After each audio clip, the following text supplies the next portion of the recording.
দেশ ছাড়লেন কবে? আমি দেশ ছেড়েছি আগস্ট মাসের শেষে। মানে যারা সরকারে ছিল তাদের কারো সহায়তা ছিল?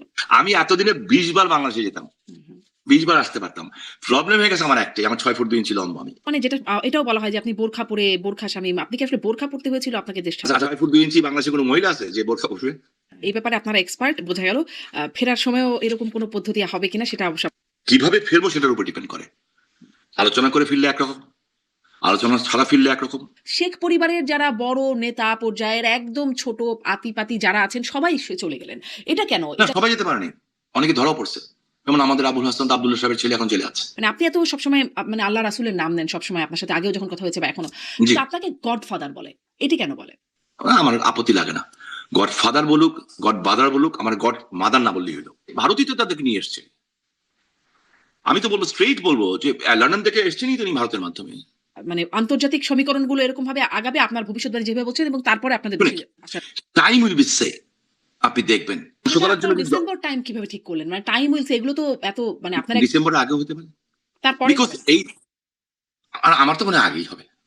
লড়াই একটা হবে এবং ওই লড়াইতে আমরা জিতবো ইনশাল্লাহ। আমি বাঁচবো কিংবা মরবো আমি জানি না। আবারও সেই খেলা এছাড়া হবে কোনো কি? আপনার সেই বিখ্যাত ডায়লগ খেলা হবে?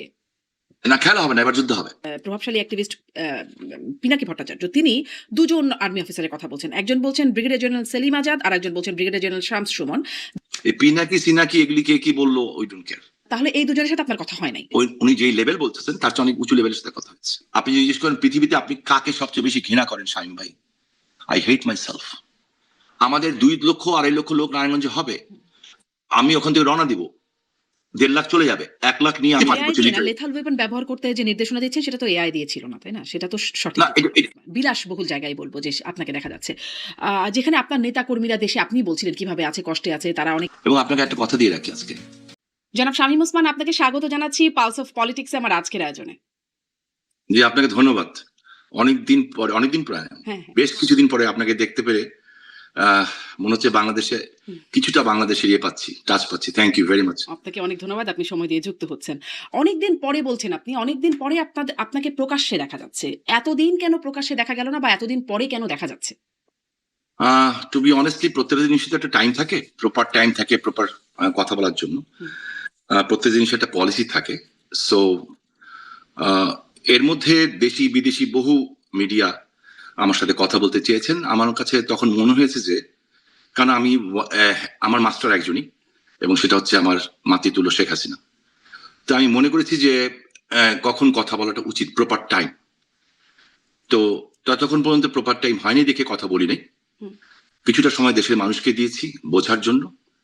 ডক্টর ইউনূসের সোনার বাংলা, হ্যাঁ, যেখানে এখন ধ্বংসের বাংলা হয়ে গেছে। মানুষ ভেবেছিল ইউনূস সাহেব ক্ষমতা আসলে দেশের মানুষ সোনার চামচ দিয়ে ভাত খাবে। মানুষ এমনভাবে ভাবা শুরু করেছিল, আমিও ভাবছিলাম, হ্যাঁ।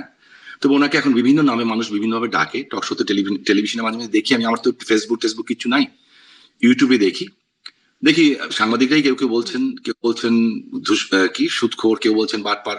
তো উনি ওনার সিনিয়র মুরবি মানুষ, আমি এই ধরনের ভাষা আমার জন্য ইউজ করতে চাই না। যে একটা ভাষা আমার কাছে ভালো লেগেছে যে দেশ ধ্বংসকারী। তো ধরেন তিনি তার মেয়াদটা তো শেষ হয়ে গেছে। এখন নতুন সরকার আসছে। এখন নতুন মেয়াদ হ্যাঁ। এসছে, তো হ্যাঁ। এখন তো এসে কেন মনে একটু হলো যে আপনি সেই টাইমটা এসেছে কথা বলার জন্য? না, এখনো এই সরকারের ৬টা মাস গেছে। এই সরকারের যখন ক্ষমতা আসছিল, আহ, আপনি অত্যন্ত নামকরা সাংবাদিক, ভালো সাংবাদিক, তুখোর প্রশ্নকর্তা, হ্যাঁ হ্যাঁ। তো এটা তো আমি জানি, রাজকাহন অনুষ্ঠান থেকে জানি। সো আপনি একটু খেয়াল করে দেখেন আমার মেমোরি, অবশ্যই আপনি আমার চেয়ে বয়সে ছোট, অনেক ছোট। তো আপনার মেমোরি আমার চেয়ে অনেক শার্প। সেটা হচ্ছে যে এই সরকারটা ক্ষমতা আসার আগে আজকে যিনি রাষ্ট্রপতি হলেন, যদিও আমি বলছি এই সরকার বৈধভাবে ক্ষমতা আসে নাই, এটা সাংবিধানিক সরকার না, এটা ফাইনাল কথা, হ্যাঁ। কোনোদিনই সাংবিধানিক সরকার হতে পারে না, কারণ মাননীয় প্রধানমন্ত্রী পার্লামেন্ট ডাকেন নাই, পদত্যাগ করেন নাই, রাষ্ট্রপতির কাছে কোনো পদত্যাগপত্র নাই। বাট আমি ধরে নিলাম তারপরেও জাস্ট আলোচনার স্বার্থে যে এটা একটা সরকার এবং সাংবিধানিক সরকারই ধরে আছে, লিগেল সরকার।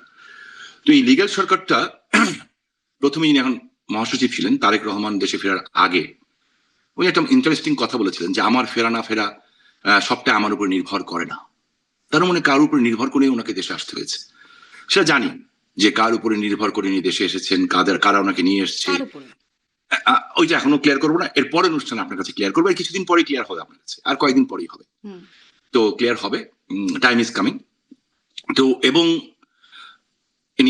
পরে যখন উনি আসলেন তার আগেই যখন নির্বাচন শুরু হলো, আমি ওনাকে সম্মান করি ব্যক্তিগতভাবে। আজকে যিনি রাষ্ট্রপতি হয়েছেন মির্জা ফখরুল সাহেব, আমি ব্যক্তিগতভাবে ওনাকে পছন্দ করি ওনার কথাবার্তার জন্য, ঠিক আছে, এটা আমি পছন্দ করি, এটা অস্বীকার করে লাভ নেই। তো ভালো ভালো কথা বলেন, এই ভালো ভালো কথাগুলি যে উনি অন্তর থেকে বলেন, আমি ভাবছিলাম আগে সত্য এটাই। বাট উনি নির্বাচনের আগে বললেন যে আওয়ামী লীগ অফিস খুলে দেওয়া হবে, খুলে দেওয়া হলো। আওয়ামী লীগের মানুষকে ভোট দিতে দিতে হবে, দেওয়া হলো।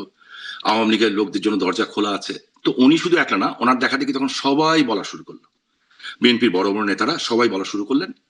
শুরু করার পরে রয়টার্সের সাথে তারেক রহমান যখন দেশে ফিরলেন, উনি দেশে ফিরে রয়টারের মতো সাংবাদিকদের সাথে বললেন যে আহ, জাতির পিতার কন্যা, বাংলা মা, আমি বাংলার মা বলি এখন, শেখ হাসিনা, তো জাতির বাংলাদেশের প্রধানমন্ত্রী, আহ, ওনার সন্তানদের ব্যাপারে বললেন, সাজিবাদের জয় এবং সাইমন পুতুল, ওদের ব্যাপারে বললেন যে ওনারা দেশে রাজনীতি করতে আসতে পারেননি, ব্লা ব্লা ব্লা ব্লা ব্লা, অনেক কিছু বললেন। বাট ওকে ফাইন, এই জন্য আমাদের উচিত যে ওনাকে টাইম দেওয়া, যে অ্যাকচুয়ালি আপনার চরিত্রটা মুখোশটা উন্মোচন করার জন্য, যে আপনি কি নাটক করছেন। 21শে আগস্টের ঘটনা যারা ঘটিয়েছে তারা এত উদার কেমন করে হলো এত তাড়াতাড়ি? হ্যাঁ, তো এই জিনিসটা দেখার জন্য একটু সময় দরকার ছিল। আমরা দেখলাম, আমি আপনাকে ছোট্ট একটা উদাহরণ দিই, ছোট্ট, একেবারে ছোট্ট, বাট এই ছোট্ট উদাহরণটা আমার মনে হয় যে যে কোনো বিবেকমান মানুষের কাছে, সে আওয়ামী লীগ করুক, বিএনপি করুক, জাতীয় পার্টি করুক, কিংবা কোনো পার্টি করুক, কিংবা না করুক, না করা লোক তো বেশি সংখ্যায়, তাদের বিবেকে লাগবে। ধানমন্ডি 32 নম্বরে 15ই আগস্টে দুটো বোন গেল, দুটা মেয়ে গেল, অল্প বয়সে দুটা মেয়ে গেল। কেন?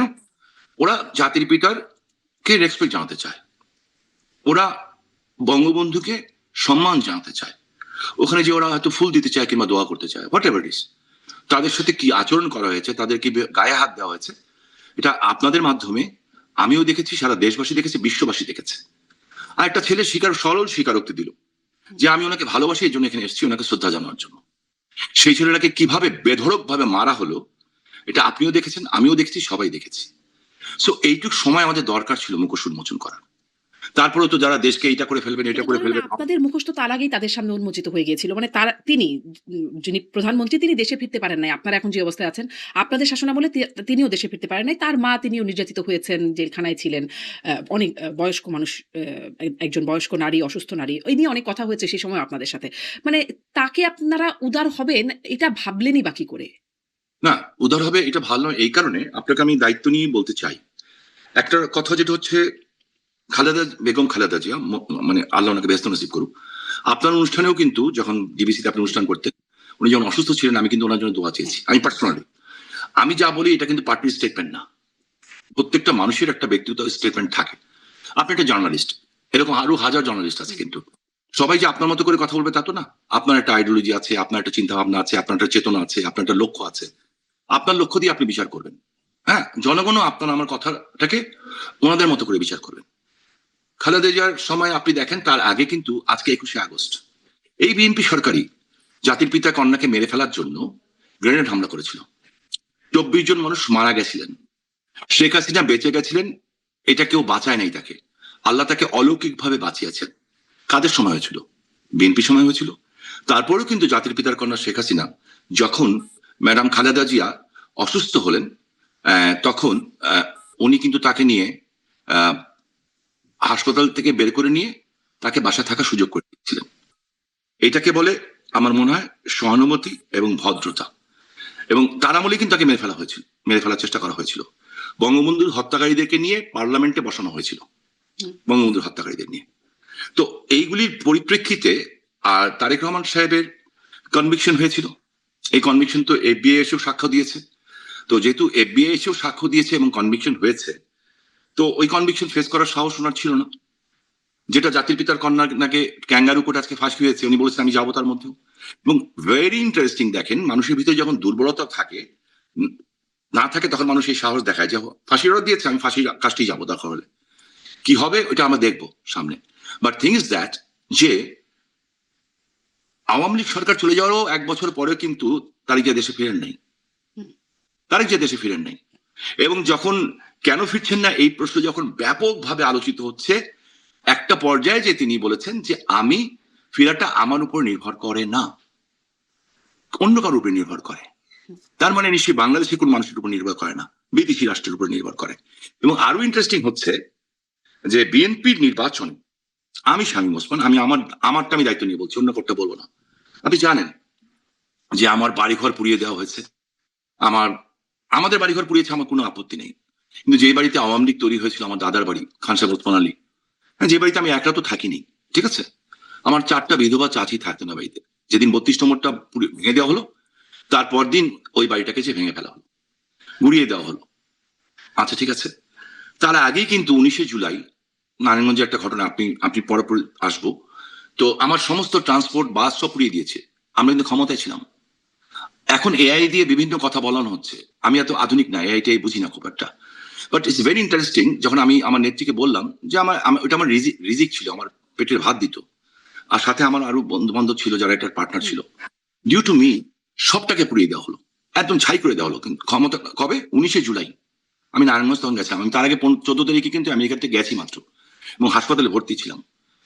এবং আপনি জার্নালিস্ট, এবং আপনি একটা সচেতন নারী, এবং অবভিয়াসলি আপনি আমি বলবো নারী স্বাধীনতা তো বিশ্বাস করেনি, সকল স্বাধীনতা বিশ্বাস করেন। আমি আপনাকে বলবো কেমন করে, কারণ আপনার সাথে আমার সম্পর্কটা অনেক অন্যরকম। আমি আপনাকে ছোট বোনের মতোই মনে করি, এবং অবশ্যই ছোট বোনের মতো আপনাকে আমি সম্মান করি, আদর করি, ভালোবাসি। কারণ তারপরে বলতে হয় আপনাকে, মানুষকে জানানোর জন্য, 19শে জুলাই আমি 15 তারিখে আমেরিকা থেকে গেলাম, 14 তারিখে, 14ই জুলাই 2024। যাওয়ার পরে আমার শরীর এত খারাপ হয়ে গেল, আমার গ্যাস্ট্রিক অ্যাটাক হলো, এবং এত সিভিয়ার অ্যাটাক হলো যে আমি যে ভর্তি হলাম কোথায়, এভারকে হাসপাতালে। আমাকে বিউটোপেন, তারপরে এটা ওইটা সব দেওয়ার পরে আমাকে প্যাথিডিন চালু করলো। এর মধ্যে খবর এলো আমার কাছে যে 18 জুলাই নারায়ণগঞ্জ একটা, আপনি কিছু মনে করবেন না, আমি আপনার কাছে আগে ক্ষমা চেয়ে নিচ্ছি হাত জোর করে, হ্যাঁ। তো একটা মেয়ে সাংবাদিক, তার বয়স কত, 32-33 বছর হবে, একটা লোকাল পত্রিকার সাংবাদিক। তারা ঢাকা চিটাং হাইওয়ে রোডের পাশে, তখন বিএনপি, জামাত এবং আরো অনেকে, এই অনেকে কে এটা আপনাকে পরে আমি ব্যাখ্যা দিচ্ছি, এরা অবস্থান করছিল। এরা কয়েকটা মেয়ে আর কয়েকটা ছেলে মিলে নিউজ কাভার করতে গেছিল। এই মেয়েটা কে এরা পেয়ে বসলো, পেয়ে বসে আমি মাপ চাচ্ছি শারমিন আপনার কাছে আবারও, যে এর শরীরে কোনো কাপড় রাখেনি দুপুর 12টার সময়, এবং শকুন, নেকড়ে বাঘ যেভাবে মানুষকে ছিঁড়ে খায়, তার সমস্ত স্পর্শকাতর জায়গায় তারা ছিঁড়ে বেড়ে ফেলেছিল। ওইখানে একজন বৃদ্ধ লোক ছিলেন, উনি কোন রকম একটা লুঙ্গি দিয়ে তার শরীরটা পেঁচিয়ে তাকে একটা বেবি ট্যাক্সিতে তুলে দিয়েছেন। তুলে দেওয়ার পর সে নারায়ণগঞ্জে আসে। একই দিনে ওই একই গ্রুপ, একটা মহিলা, সম্ভ্রান্ত ঘরের মহিলা, নারায়ণগঞ্জে হিন্দু পরিবারের, এবং আরেকটা মেয়ে, তার কত বয়স, 14-15 বছর বয়স, 16 বছর হবে, এরা দুইজন যাচ্ছিল। তো রিক্সার মধ্যে আটকে তাদের সমস্ত জিনিসপত্র নেওয়া হয়। মহিলা নিজের ইচ্ছা সব দিয়ে দেন, যা যা আছে দিয়ে দেন, কিন্তু তারপরে লাস্টে ওনার মঙ্গলসূত্রে হাত দিয়েছে। তো মঙ্গলসূত্র হিন্দু মহিলাদের কাছে একটা বিশাল পবিত্র জিনিস। উনি বলেছেন, বাবা বাবা এটা না, বাবা এটা না। তার মানে যারা ধরেছে তারা ওনার সন্তানের মতো। তখন ওনার মঙ্গলসূত্র টান দেওয়া হয়েছে, ওনার মঙ্গলসূত্রের সাথে ওনার ব্লাউজও চলে গেছে। তখন ওনার মেয়ে চিৎকার করে উঠেছে, মেয়েরও একই হাল করেছে। ওই ভদ্রমহিলা যখন আমাকে ফোন করলেন যে শামীম ভাই আপনি কোথায়, আপনি আসেন, আপনার মা বোনদের এই অবস্থা, আমি তখন আমার প্যাথিডিন খুলে আমি 19 তারিখে নারায়ণগঞ্জ যাই। যাওয়ার পরে আমার শরীর খুব খারাপ, নারায়ণগঞ্জ ক্লাবে আমি খেতে বসছি। এর মধ্যে কিন্তু তার আগেই Awami League office, Narayanganj club, rifle club এবং বেশ কিছু জায়গায় ওরা হামলা করেছে, একটু ভেঙে টেঙে দিয়েছে। হুম। তো ভেঙে টেঙে দিয়েছে, আমি অবাক হচ্ছিলাম, এরা কারা, কারা এত সাহস দেখাচ্ছে। তো আমি যখন খেতে বসি তখন দেখলাম যে বোমের আওয়াজ পাচ্ছি, গুলির আওয়াজ পাচ্ছি। এসপি ফোন করলো যে স্যার ওরা থানা অ্যাটাক করছে, এরা করছে। তা আমি ভাত খেতে পারলাম না, দৌড়ে বের হলাম। আমার উদ্দেশ্য ছিল ওই মেয়েটাকে দেখতে যাওয়া। যখন বেরিয়েছি তখন দেখছি বেশ আধা কিলোমিটার দূর থেকে এই গুলি করছে। ওরা ভাবেনি যে আমি বের হবো নিজে, আর আমি নারায়ণগঞ্জ শামীম ওসমান বের হবো, আমার সামনে দাঁড়াবে। বিএনপির এটা কেউ করার কথা না, কারণ বিএনপির 16 বছরে বিএনপির কোন নেতা কর্মীকে আমরা ফুলের টাচও হতে দিইনি আমি। এবং যারা যারা এমপি হয়েছে সবাইকে আমি দেখে রেখেছিলাম, এখন যারা হয়েছে ফুলের টোকাটাও পড়তে দিইনি তাদের গায়ে। হ্যাঁ, এবং অন্য পার্টি কেউ না। আর জামাত তো আন্ডারগ্রাউন্ডে ছিলই। হ্যাঁ, আমার টার্গেট কিন্তু আমি কোনো সময় বিএনপিকে টার্গেট করে রাজনীতি করিনি। আমার টার্গেট হচ্ছে জামাত আন্ডারগ্রাউন্ডে ছিল কদিন আগে জামায়াতের আমির তিনি বলছেন যে আপনি গোলাম আজমকে জামাতে মানে নারায়ণগঞ্জে নিষিদ্ধ ঢুকতে করেছে। দেবেন না। হ্যাঁ, এরকমটা বলেছেন। এটা এটা কিন্তু অনেক আগের ঘটনা। এরপরে কিন্তু আমার উপরে বাংলাদেশের সবচেয়ে বড় বম ব্লাস্ট হয়েছিল হুম, 2001-এর 16ই জুন, যেখানে আমার 20 জন ছেলে মারা গেছিল, এবং আমি পঙ্গু হয়েছিলাম, যে কারণে আমার আমেরিকাতে আসা। আমার এখন প্রচন্ড অবস্থা খারাপ, আমার কোমরের থেকে পায়ের তলা পর্যন্ত। কিন্তু কোনো অবস্থাতেই আমেরিকার ডক্টরদের, আমার ওয়াইফের বড় ভাই, he is a very big doctors over here. ওনার নিজস্ব অনেকগুলি ক্লিনিক আছে, অনেক ডাক্তার ওনার আন্ডারে কাজ, কারণ এরা তো ইথিক্সে চলে এখানে, এরা তো অনেক কিছু ভয় পায়। সো কোনো অবস্থাতেই আমার এমআরআই করা গেল না, কারণ আমার শরীর ভর্তি স্প্লিন্টার এবং স্টিল। তো করলো না, যাই হোক জি, শামীম ওসমান সেটা আপনার পরীক্ষা। সুস্থতা কামনা করি। কিন্তু প্রশ্নটা ওখান থেকে আসে যে ওই যে দেশে ফেরার কথা, তারেক রহমানের দেশে ফেরার কথা আপনি বলছিলেন যে তার নিজের উপর নির্ভর করছে না ফ্রেমটা, হ্যাঁ, এটা ঠিক আছে। তো জি, মানে বিদেশি কোনো মানে কোনো ব্যক্তি বা কোনো সংস্থা বা কোনো দেশের উপরে কিছুর উপর নির্ভরশীল, আপনার কথা থেকে আমি বুঝতে পারছিলাম যেটা। কিন্তু আপনাদের ফেরাটা আসলে কিসের উপর নির্ভরশীল, আমি সেটা নিয়ে কথা বলতে চাই। কারণ আপনারা দেশে ফিরবেন ডিসেম্বরে, আপনি প্রকাশ্যে এসেই ডিসেম্বরে ফিরবেন সেই কথা আপনিও বলছেন, বা নেতৃত্ব আরো আগে থেকেই বলছেন যে ডিসেম্বরে ফিরবেন। কিন্তু কিভাবে ফিরবেন সেটি জানা যাচ্ছে না। ধরেন আরো যদি সুস্পষ্টভাবে জানতে চাই যে ধরেন আপনারা কি প্লেনের টিকেট কেটে এয়ারপোর্ট দিয়ে ঢুকে যাবেন? এরকম এত সিম্পল? সেক্ষেত্রে তো শেখ হাসিনার অ্যাক্টিভ কোনো পাসপোর্টও নাই। ট্রাভেল ডকুমেন্ট নিতেও সরকারের সাথে একটা প্রক্রিয়া যেতে হবে। সেরকম নাকি সীমান্ত, ওই যে শেখ হাসিনা একটা ফোন আলাপে শোনা গিয়েছিল যে চট করে ঢুকে পড়বেন, কাছাকাছি আছে। সীমান্ত দিয়ে আপনারা এক নাগাড়ে ঢুকে পড়বেন। আসলে কিভাবে ঢুকবেন? একটা তো প্রক্রিয়া লাগবে।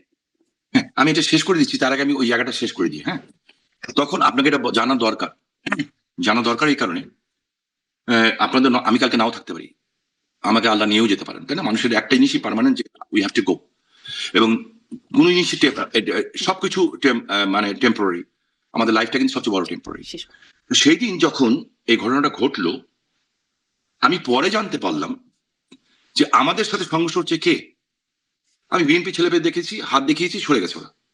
হেফাজতকে হাত দেখিয়েছি, সরে গেছে ওরা। আমি তো তার, এরা কারা?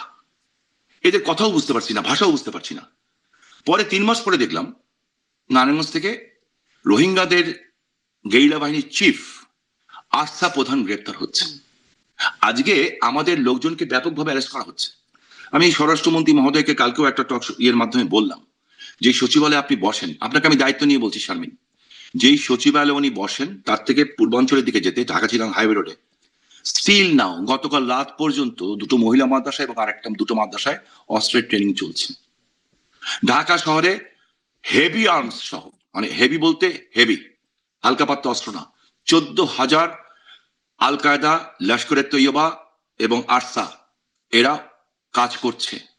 ঠিক আছে, সেই কারণেই আমি ওইখানটাই আসি। সেই কারণেই আমাদের বাড়ি ঘর সব ভেঙে দেওয়ার পরেও আদর্শিক কারণে আমার নেত্রী একটা বক্তব্য দিয়েছিলেন, হালকা করে আপনি দেখেন, মেমোরাইজ করে দেখবেন, যে স্বাধীনতা বিরোধী শক্তি যাতে ক্ষমতা আসতে না পারে। এই বক্তব্যতে আমাদের জন্য ইশারাই কাফি।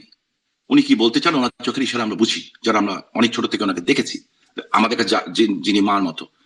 সো মার ভাষা যেমন মানুষ বুঝে, আমরা বুঝেছি। বুঝি আমি আমার নিজের নির্বাচনী এলাকায় আমি কিন্তু বিএনপি ইলেকশন করেছি, এমন দায়িত্ব নিয়ে বলছি, করেছি, ওপেন করেছি। এবং মজার ব্যাপার হচ্ছে, ভোট যে জামাত ইসলাম চুরি করবে বাংলাদেশে প্রথম কিন্তু আমার এলাকার থেকে আবিষ্কার হয়েছে।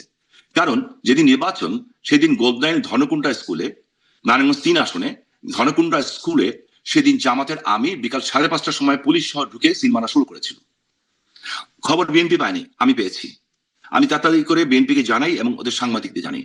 তার একদম পুরস্কার স্বয়ং জামাতের আমির গিয়ে সিল মারা শুরু করলেন? লোকাল জামাতের আমির, ও জি, আচ্ছা, আচ্ছা, আচ্ছা। হুম, লোকাল জামাতের আমির। এবং সেখানে কিন্তু আমি জানাই, এই কারণে জানাই, বিকজ আমি মনে করেছি স্বাধীনতার বিরুদ্ধে ক্ষমতা না আসুক। কিন্তু রেজাল্টটা কি হলো? আজকে আমাদের কর্মীরা আমাদেরকে গালাগালি করে, যে কেন কেন করালেন আমাদেরকে দিয়ে এই কাজটা। হাজার হাজার নেতাকর্মী বাড়িতে থাকতে পারছে না, 25 লাখ নেতাকর্মীর নামে মামলা, প্রত্যেকটা দিন আমাদের কোনো না কোনো বাসায় হামলা হচ্ছে। তাহলে কি আপনারা প্রতারিত হয়েছেন? অফকোর্স, আচ্ছা। কিন্তু অফকোর্স। আপনারা তো বলেছিলেন মানে একদম শীর্ষ পর্যায় থেকে শুনেছিলাম নো ভোট, নো ভোট। তাহলে আপনারা যা বললেন তা করলেন না কেন? মানে সাংঘর্ষিক অবস্থায় গেলেন কেন? করলাম না এই কারণে, কারণ আমরা না করলে জামাত চলে আসতো ক্ষমতায়।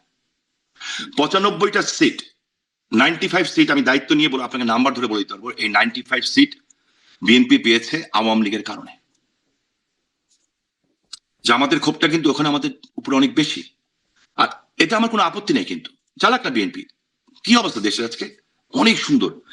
আমাকে একদিন ইউটিউবে একজনকে দেখাচ্ছিল, বোধহয় আমার স্ত্রী কিংবা আমার মেয়ে দেখাচ্ছিল, যে একজন মহিলা বলছেন 16 বছর ধরে পাঙ্গাস মাছ খায়নি আন্দোলন সমস্যা নয়। তো আজকে কি অবস্থা? আজকে দেশে তেল নাই, গ্যাস নাই, বিদ্যুৎ নাই, কাজ নাই। মানুষের, আমার এলাকায় গার্মেন্টস সব একটার পর একটা সব বন্ধ হয়ে যাচ্ছে। মেয়েরা ঘর থেকে বেরোতে সাহস পাচ্ছে না।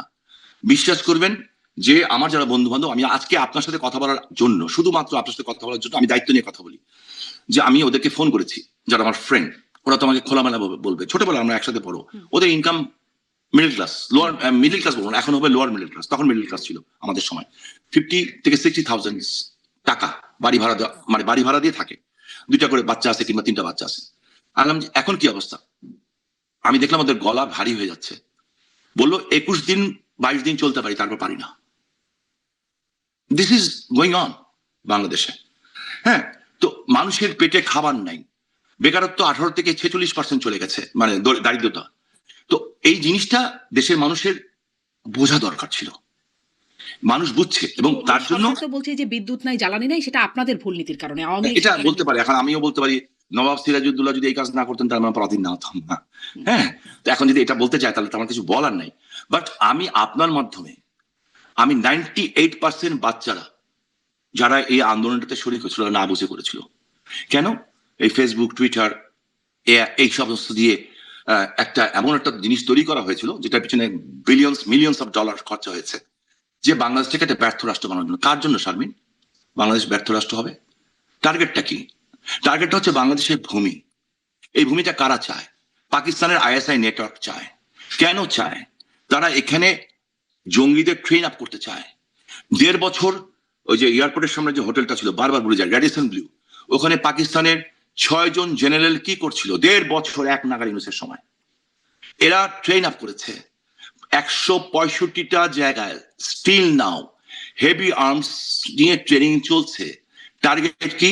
টার্গেট হচ্ছে ভারত, আপনার পাকিস্তান। এসব তথ্যসূত্র কি? মানে কোথা থেকে আমার আসছে? তথ্য 100% অথেন্টিক। শুধু একটু ছোট্ট দিয়ে যাচ্ছি, যে জাতিসংঘ আমাদের বিরুদ্ধে 2 দিন আগেও কথা বলছিল, ঠিক আছে, এই যে এই সমস্ত নিয়ে, সেই জাতিসংঘই কিন্তু এই আমি আমেরিকা থাকা অবস্থায় কিছুদিন আগে বলেছে যে বাংলাদেশের নিরাপত্তা পরিষদ বলছে বাংলাদেশে আল কায়দা ইজ অ্যাক্টিভ। হুম। আর তো কিছু লাগে না তথ্যসূত্র, তারাই বলছে। আমি আমেরিকাতে আজকে আসি না, আমি 90 থেকে আসি এখানে। তো এখানে আমার ছোট ভাইরা যারা আছে, আমার ইয়ে আছে, তারা অনেক বড় বড় হাই প্রোফাইলের তারা কাজ করেন। হুম, একদম মেইন স্ট্রিমে কাজ করেন কিংবা এমন এমন জায়গায় কাজ করেন যারা পৃথিবীর সব খবর রাখেন। তো আমি তাদের সাথে কথা বলেছি, জানতে পেরেছি তারা জানছেন। কিন্তু মার্কিন যুক্তরাষ্ট্র সব ব্যাপারে অ্যালাউ করে, একটা ব্যাপারে তারা অ্যালাউ করতে চায় না, সেটা হচ্ছে এক্সট্রিমিস্ট গ্রুপকে এবং জঙ্গিবাদকে। যাদের কোনো, এরা কিন্তু ইসলাম না, এদের কোনো ধর্ম নাই, এরা ধর্মের নামে ওই যে হলিউডিজমের মতো ঘটনা ঘটায়, যেটা বাংলাদেশে ঘটেছিল। আজকে দেশটাকে ওই জায়গাটা নিয়ে যাওয়ার চেষ্টা করছে। বাংলাদেশ ব্যর্থ হবে, মরবে বাংলাদেশের মানুষ, ঝামেলা করবে ভারতে, আর করবে দিকে বার্মা, রোহিঙ্গা। রোহিঙ্গারা, বার্মা বলে দিচ্ছে রোহিঙ্গা ইজ বেঙ্গলি, আপনি এমন ফেরাবেন কেমন করে? হুম। কিভাবে ফেরাবেন? ওখান থেকে আরাকানরা ট্রেনিং নিচ্ছে বাংলাদেশে, আমাদের দেশে না এত বড় শক্তিশালী সেনাবাহিনী আটকাচ্ছে না কেন? সো এখন কিন্তু সেই আমার বিষয়টা তো লাইফ, আপনাদের সময়কাল থেকেই চলে আসছে। মানে রোহিঙ্গারা ঢুকলো ওই সময়, সেই অমানবিকতার অবস্থাটা আপনাদের সময় হয়েছিল এবং তখনই বার্মা বলেছিল, মিয়ানমারের তখনই ভাষ্য ছিল যে এরা বাংলাদেশীরা ওই চিটাগং হ্যাঁ, অঞ্চলের। এটা তো এই পুরনো। এই এই এই এই এই জায়গাটাতে আমাদের ভুল ছিল। হ্যাঁ, এই জায়গাগুলি ভুল ছিল। তো সবকিছু মেনে যেটা একটা জায়গায় এসছে, আমার মনে হয় যে আপনি জিজ্ঞেস করছিলেন আমরা ঢুকবো হ্যাঁ, কিভাবে। হ্যাঁ। ঠিক আছে, আপনার প্রশ্নের উত্তর আমি দেই। আমরা যখন ঢুকবো এবং ঢোকার সময় হবে, কোনো পাসপোর্ট দেওয়ার যাদেরকে আপনি অথরিটি মনে করছেন, আমার জানি কেন মনে হয় তারা থাকবেই না। এটা আমার মনে হয় তারা থাকবে না। আপনি বলবেন সরাবে কে? জনগণের চেয়ে বেশি শক্তিশালী কেউ না। আর তার চেয়েও বেশি শক্তিশালী পৃথিবীতে একজন আছেন, সারা পৃথিবীতে না, সারা সৃষ্টির স্রষ্টা রাব্বুল আলামিন। আমি বিশ্বাস করি। হুম। শারমিন, আপনি কেন বিলিভ ইট? আপনি লেখাপড়া করা মেয়ে, অত্যন্ত জ্ঞানী একটা, আপনার সাথে আমি কথা বলে আমি বুঝি যে আপনার জ্ঞান চর্চা আছে, ভালো আছে। আপনি পৃথিবীর একটা উন্নত দেশে এখন থাকছেন। হ্যাঁ, আপনি দেখেন তো, প্রথম মহাযুদ্ধ, বিশ্বযুদ্ধ, দ্বিতীয় বিশ্বযুদ্ধ কিংবা আফ্রিকার জঙ্গলগুলিতে যে যুদ্ধ হয় একদম আনকালচার কান্ট্রিগুলিতে, কোথাও কি দেখেছেন যে মৃত মানুষকে কবর থেকে উঠিয়ে সেই মানুষকে পিটানো হয়, পিটানোর পরে নাচা হয়, গান গাওয়া হয়, এরপর তাকে জ্বালিয়ে দেওয়া হয়? বাংলাদেশে হয়েছে কিন্তু। আপনি কোথাও দেখেছেন যে একজন বীর মুক্তিযোদ্ধা মাইনুদ্দিন খান বাদল ভাই একটা কথা বলেছিলেন যে ধর্ষক আর ধর্ষিতা এক টেবিলে উঠতে পারে না? এই একটা কথার কারণে ওদের কত ক্ষোভ আমাদের মুক্তিযুদ্ধের বিরুদ্ধে, যে ওনার কবরটা পুরো খোঁড়া হলো এবং ওই কঙ্কালের উপরে স্পঞ্জের স্যান্ডেল দেওয়া হলো, অনেক জিনিস ময়লা ফেলা হলো এবং ওটাতে আগুন লাগিয়ে দেওয়া হলো। তাহলে বুঝেন, মুক্তিযোদ্ধাদের জুতার মালা দিয়ে গলায় পড়ে ঘুরিয়েছে তো একটা দুটা ব্যাপার না, অহরহ হচ্ছে, অহরহ হচ্ছে। এবং এই জিনিসগুলি যে হয়েছে, এটা ব্যর্থতা কার? আমাদের, আমার। জাতির পিতার কন্যা কিন্তু আমাদেরকে ঠিকই গাইডলাইন দিয়েছিলেন। আমরা কিন্তু এই ম্যাটিকুলাস ডিজাইন, ডক্টর ইউনূসের ম্যাটিকুলাস ডিজাইন থেকে আমাদের বাচ্চাদের রক্ষা করতে পারি নাই। ওদের ভবিষ্যৎ আজকে অনিশ্চিত। 4টা জেনারেশনকে নষ্ট করে দেওয়া হয়েছে। হোসেন জিল্লুর রহমানের ভাষায় যদি বলতে চাই, আজকে দেখেন আপনি ইউনিভার্সিটি টিচারকে মারতে যাচ্ছে, ইউনিভার্সিটি টিচারকে ছাত্ররা মারতে যাচ্ছে। আমি আমার ছোটবেলায় স্কুলে যেটা পড়েছি, ওই টিচারকে দেখলে তো আমি জীবনে এখনো চেয়ারে বসবো না। তাহলে আপনিও তো বসবেন 4টা জেনারেশনকে আপনারা নষ্ট করে দিলেন। না? এই যে এই আসার পরে, এই যে ছাত্রদের আন্দোলনের নামে হুম। কিন্তু মধ্যখান এই দিয়ে ছাত্ররা তো ধরেন হয় আপনাদের আমলে তাদের জন্ম বা তাদের বেড়ে ওঠা, বড় হয়ে ওঠাটা রাইট। সবটাই আপনাদের আমলে হয়েছে। কারণ আপনারা 17 বছর টানা ক্ষমতায় ছিলেন। তো জি তারা জি ধরেন যদি তারা এরকম হয়ে যায়, যদি তারা ডিরেইলড হয়ে যায়, সেটা তো আপনাদের সময় থেকেই তাদের আসলে এই অবস্থা। হঠাৎ করে একদিনে তো হয়ে যায়নি নাকি? না, হ্যাঁ 100% রাইট আপনি। যেই ছেলেগুলি হলিয়াটিজমে ঘটনা ঘটালো, সবগুলি ছেলে প্রচন্ড আধুনিক ছেলে ছিল। এবং এর মধ্যে একটা ছেলের নাম আমি ভুলে গেছি, খুব সুন্দর দেখতে, হ্যান্ডসাম, হুম, আর বাপ নাকি নাম ছিল। হুম, সে তার 6 মাস আগে ভারতের একটা ডিস্কোতে যে শ্রদ্ধা কাপুরের সাথে নেচে হুম, এসছে। আমি পার্সোনালি জানি সেটা, হুম, কারণ ওই গ্রুপের এক সদস্যের সাথে আমার যে কোনো ভাবে হোক অনেক আগে কথা হয়েছিল। ওর মা, আমি বলবো না, ও আমাকে বলেছিল, মানে ওর মামার মাধ্যমে আমি জানতে পেরেছিলাম। ঠিক আছে, এরা প্রত্যেকেই আধুনিক ঘরের, এরা প্রত্যেকেই রিচ পরিবার থেকে আসা। তাহলে 6 মাসের মধ্যে তাদের ব্রেন ওয়াশ করলো কেমন করে? যে তারা 22টা 23টা 24টা না কত ছেলে মানুষকে মেরেছিল ওখানে, জবাই করলো, জবাই করে রক্তের উপরে বসে ওখানে রান্না করলো এবং খেলো। আমাদের আমলই হয়েছে কিন্তু। বাট ওরা করতেছে এই কাজটা। এটাকে আমরা প্রোটেক্ট করতে পারছি না, আপনিও পারছেন না, আমিও পারছি না। কেন? ওরা ধর্মটাকে মিথ্যা দিয়ে করেছে, ঠিক যেভাবে 71 সনে মিথ্যা করে আমার মা বোনকে গণিমতের মাল বানানো হয়েছিল, ধর্ষণ করা হয়েছিল, 30 লক্ষ মানুষকে হত্যা করা হয়েছিল। সো একটা অসমাপ্ত যুদ্ধ, ওইটা অসমাপ্ত যুদ্ধ ছিল।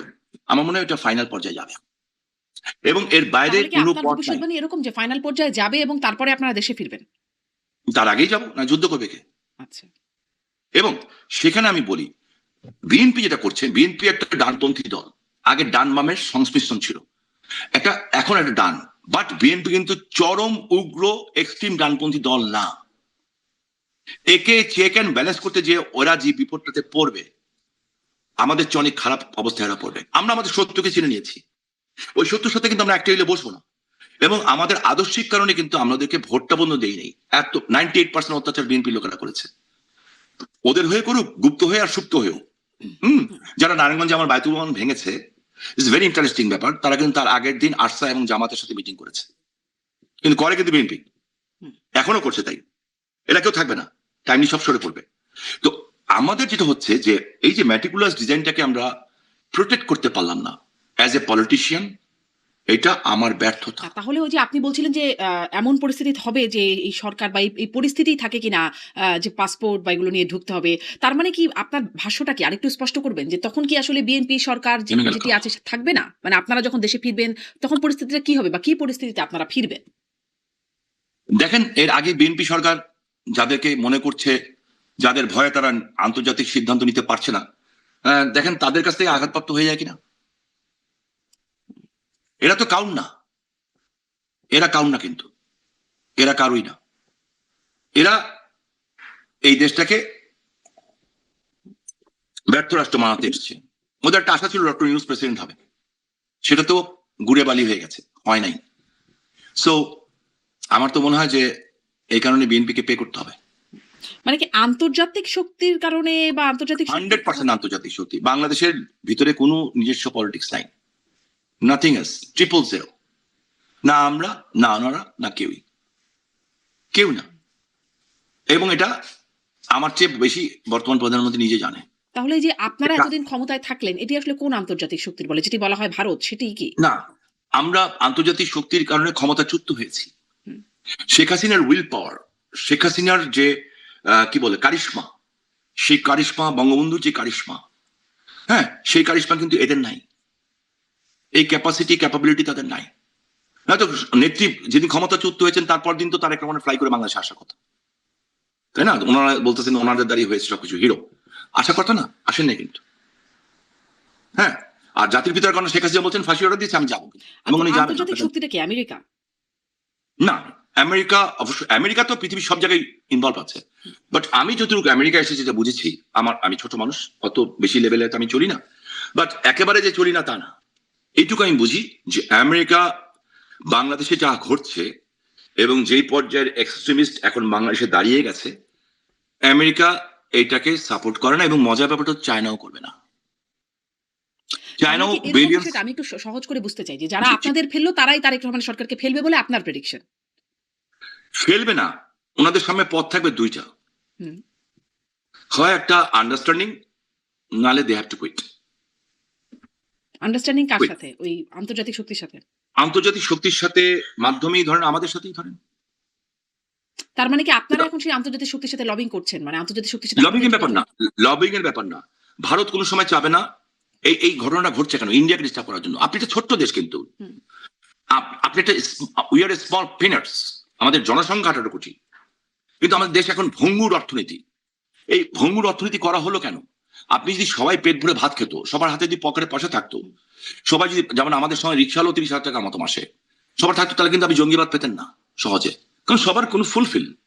সো যখন সবাই ফুলফিল থাকে তখন আপনি গড়ে পাবেন না। এখন আপনি যান বাংলাদেশে, আপনি 100 টাকা দিয়ে মানুষ খুন করে ফেলতে পারবেন।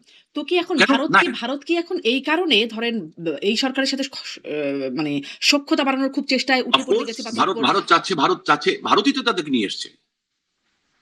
আমি তো বলবো, স্ট্রেইট বলবো যে লন্ডন থেকে এসছেনই তিনি ভারতের মাধ্যমে। হুম। হ্যাঁ, উনি লন্ডন থেকে এসছেনই ভারতের মাধ্যমে। আমেরিকা ইনভলভ ছিল। America knows what's going on. America এটা হতে দিবে না। আমেরিকা চাবে না বাংলাদেশে আরেকটা জঙ্গিবাদ এবং আল কায়দা, লস্করে তৈয়বার মতো একটা দেশ ওইখানে হোক। এবং আপনাকে আমি দায়িত্ব নিয়ে বলছি যে যদি এটা হয়, ওই সাবকন্টিনেন্টে না, এই পুরো ওয়ার্ল্ডের মধ্যে সবচেয়ে বড় টেররিস্ট কান্ট্রি হয়ে যাবে আমাদের দেশটা। But we have to fight. তাহলে কি? তাহলে মানে এই কি এত কিছু হবে এবং তারপরে আপনারা দেশে চলে আসবেন। আ মানে আন্তর্জাতিক সমীকরণগুলো এরকমভাবে আগাবে আপনার ভবিষ্যৎবাণী যেভাবে বলছেন এবং তারপরে আপনাদের দেশে আসার রাস্তা তৈরি হবে। আমরা তো তাদেরই সন্তান, শারমিন। যে আমাদের, আপনি তখন জন্ম হননি অবশ্যই, জন্ম তো হনই নাই, জন্মের কোনো আপনার হুম, হুম। বাবা মার বিয়ে হয়েছে কিনা সেটাও সন্দেহ আছে। হ্যাঁ, 71 সনে আমি ক্লাস 3-4 এ পড়তাম। 71 সনে যারা যুদ্ধ করতে গেছিলেন, আমার মনে হয় 90% তখন এক নালা বন্দুক দেখে নেই। লড়াই করেছে কার বিরুদ্ধে? পাকিস্তানের বাহিনীর বিরুদ্ধে। বলা হতো পৃথিবীর মধ্যে অন্যতম ডেঞ্জারাস সোলজার পাক বাহিনী। হুম। সেই পাক বাহিনী কিন্তু 90,000 সোলজার, হ্যাঁ ভারতের ব্যাপক সহযোগিতা ছিল আমাদের পক্ষে, 90,000 সোলজার লুঙ্গি কাঁথা দেওয়া মুক্তিযোদ্ধাদের কাছে নাকে খত দিয়ে আত্মসমর্পণ করেছে, যেটা মেনে নেয়নি। হুম। টাইম উইল বি সে, আপনি দেখবেন এই দেশকে ধ্বংস সেটা করার জন্য আপনারা কিন্তু। ডিসেম্বর টাইম কিভাবে ঠিক করলেন? মানে টাইম উইলস এগুলো তো এত মানে আপনারা একদম ঠিক ডিসেম্বরের করে আগে ফেললেন হতে পারে, ডিসেম্বর। ডিসেম্বরের আগে হতে পারে। পরেও আমি হতে পারে। আমার তো মনে হয় আগেই হবে। মানে একদম আমার মানে ধারণা, শেখ হাসিনা তো খুবই সুস্পষ্টভাবে ডিসেম্বরকে বলে দিচ্ছেন যে ডিসেম্বরে হ্যাঁ উনি হবে। ডিসেম্বর বলছেন। আপনার কেন বলছেন এটা তো আমার সাথে শেয়ার করবেন না, হুম। আর আমার জানাও দরকার নেই, আর জানলেও আমি আপনাকে বলবো না। বাট এটুকু আমি বলবো, তার আগে হতে পারে। তারপরে বিকজ হবে না। এই দেশ তো আমাদেরকে মানে বাঁচাতে হবে। তার আগেও হতে পারে তারপরে হবে না। ডিসেম্বরে আপনাদের ডেডলাইন। এইটা তো এখন পর্যন্ত তাই আছে। আচ্ছা। এখন আপনার সাথে তাই আছে। আপনার বিকজ সাক্ষাৎকারে আপনারটা একটু শারমিন, এটাও আপনি একটু শুনি। আপনি নাহলে আপনি নাহলে কি জবাব দিবেন? আপনার যারা পূর্বপুরুষ, যারা এই দেশের জন্য 30 লক্ষ মানুষ জীবন দিয়ে গেছেন, আপনি কি জবাব দিবেন যদি আজকে কোনো ধর্ষিতা মায়ের মেয়ে এসে বলে যে আপনি তো এত বড় একটা টক শো করছেন, আপনি তো এত বড় নাম করা সাংবাদিক, আচ্ছা এক কাজ করেন, আমার এই স্বাধীনতা দরকার নাই, আমার মার ইজ্জতটা ফেরত দাও। জবাব আছে আপনার কাছে? আমার কাছে নাই তো। আমি আমি এতিম কেন? আমার চোখের সামনে আমার মা বাবা সবাইকে মেরে ফেলেছে তোমার স্বাধীনতার জন্য। এই স্বামী ওসমান, তোমার স্বাধীনতার জন্য আমার বাবা আমার ভাই সবাইকে মেরে ফেলেছে। সাইজে মুক্তিযোদ্ধার সন্তান হিসেবে আমি তো মানতে পারি না। আমার বাবা মুক্তিযোদ্ধা ছিলেন, আমার ভাইরা মুক্তিযোদ্ধা ছিলেন, আমার বাবা মুক্তিযুদ্ধের এর একটা নেতৃত্ব দিয়েছেন এবং বঙ্গবন্ধুর পরিবারকে মুক্ত করতে যে বুকে গুলি খেয়েছিলেন, জি। এদিক দিয়ে গুলি খেয়ে খুবই ওদিক দিয়ে বেরিয়ে আনফেয়ার, গেছিল। খুবই আনফেয়ার বিষয়গুলো শামীম ওসমান। মানে জি, এইরকম কথায় ধরেন এখন তারা যদি বলে যে যারা আসলে গুমের শিকার হয়েছিলেন, যারা আসলে বিচার বহির্ভূত হত্যাকাণ্ডের শিকার হয়েছিলেন আপনাদের সময়ে, তো জি। তারা তাদের কাছেও তো আপনাদের এই জবাবটা দিতে হবে। তাদের কাছেও তো আপনারা জবাবটা দিয়ে আসেন নাই। হ্যাঁ, যদি জবাব দিতে হয়, জবাব হবে। প্রচলিত আইনে যদি বিচার হয়, হবে। কোনো আপত্তি নেই। প্রচলিত আইনে যদি বিচার হয়, হবে। আমি তো র্যাবের বিরুদ্ধে কথা বলেছিলাম না? আপনার টক শোতে হুম, কি বলেছি? বলেছেন। ওপেন বলেছি 7 মার্ডারের পরে। আমি বলেছি কারা ঘটিয়েছে। আমি তো বলছি, আমি আমার নিজের বক্তব্য দিচ্ছি। আমি স্বাধীন চেতা মানুষ। আমি পদ পদবি নেই না, আমার মন্ত্রিত্ব নেই নাই। আমি আমি আগামী দিনেও রাজনীতি করব। হয়তোবা, হয়তোবা, কিন্তু ইলেকশন করব না। এমপি মন্ত্রী হওয়া আমার টার্গেট না। আমার টার্গেট, আমার এই মাটির জন্য আমি দেখেছি আমার বাবা বুকে গুলি খেয়েছেন, আমার মেজো ভাই ক্লাস 9-এ থাকা অবস্থায় মুক্তিযুদ্ধে গেছে। আমি দেখেছি আমাদের গ্রামের বাড়িতে মহিলারা আপনি বুকে গুলি না খেয়ে মানে এই জুলাই আগস্ট অভ্যুত্থানের পরে চলে আসলেন কেন? যেটাকে পালিয়ে বিকজ আসলেন কেন? Sometimes because sometimes defence the best offence. সেই সময় যদি আমরা লড়াই করতাম, তা এই পিপলস আমাদের পক্ষে আসতো না। আজকে আপনি খবর নেন পিপলস এর অবস্থা কি, পিপলস কি চায়। আপনাকে তো মানুষকে একটু সময় দিতে হবে না, চিন্তা করতে দিতে হবে না। আচ্ছা। আপনার আপনার যে ছোট্ট বাচ্চাটা, হ্যাঁ, যেটা ধরেন এখন হয়তো একটু বড় হয়েছে, এখন হয়তো হাঁটি হাঁটি পা করে হাঁটতে চেষ্টা করছে, ও কিন্তু এখন আপনার আঙ্গুল ধরে হাঁটে। ধরেন আঙ্গুল ধরে হাঁটতে গেলেও কিন্তু খানিক্ষণ পর যে একটার সাথে বাড়ি খায়। আপনি কিন্তু সারাক্ষণ কষাস থাকেন, কোথায় বাড়ি খেলো রে বাবা। হ্যাঁ, ওকে ধরে কেমন করে বাঁচাতে হবে। আমার নাতিটারও সেম অবস্থা। হ্যাঁ, তো যখনই একটু পুরোপুরি হাঁটা শিখে যায়, তখন আপনি ধরতে গেলে বলবে তুমি ধরছো কেন, আমি হাঁটতে পারি না। সো বাংলাদেশের মানুষ এখন হাঁটা শিখছে। হুম, হুম। সো যেহেতু হাঁটা শিখছে, একটু শক্ত হয়ে, কোমরটা শক্ত হোক, লড়াই একটা হবে, এবং ওই লড়াইতে আমরা জিতবো ইনশাল্লাহ। আমি বাঁচবো কিংবা মরবো আমি জানি না, অর্থাৎ আমি চাই এই কলঙ্কিত হয়ে মরতে চাই না। জি, জি। আপনি আপনার সাক্ষাৎকারে আমি দেখছিলাম যে আপনি বলছেন যে আর্মির ২ জন বড়, বড় অফিসার মানে তাদের জি সাথে আপনার কথা হয়েছে এবং আ তারা কথোপকথন সম্পর্কেও আসি। কিন্তু একে, একে আসি আরকি। তো কারা তারা? সেটা কি আপনি বলবেন? আ আ হয়তো এই প্রশ্নটা আপনার কাছে জিজ্ঞাসাও করতাম না। কিন্তু দেখলাম যে জামাতের পক্ষে মানে অ্যাক্টিভিস্ট প্রভাবশালী অ্যাক্টিভিস্ট পিনাকি ভট্টাচার্য তিনি ২ জন আর্মি অফিসারের কথা বলছেন। একজন বলছেন ব্রিগেডিয়ার জেনারেল সেলিম আজাদ, আরেকজন বলছেন ব্রিগেডিয়ার জেনারেল শামস সুমন। যারা আপনার সাথে আরকি যোগাযোগের বিষয়টা তিনি বলছেন যে আ ঘুটু, ঘুটু করতেছে আরকি। উনি বলছেন। তো আসলে কি এই ওই- ২ জন? এই ২ জন? এই পিনাকি সিনাকি এগুলি কে কি বললো ওই ডোন্ট কেয়ার। এই উনি যদি বলে থাকে এটা, আমি ওনার কথা শুনিও নি আজ পর্যন্ত, আমার শোনার কোনো রুচিও হয় না। এটার কথা আমি শুনি না, টু বি অনেস্টলি।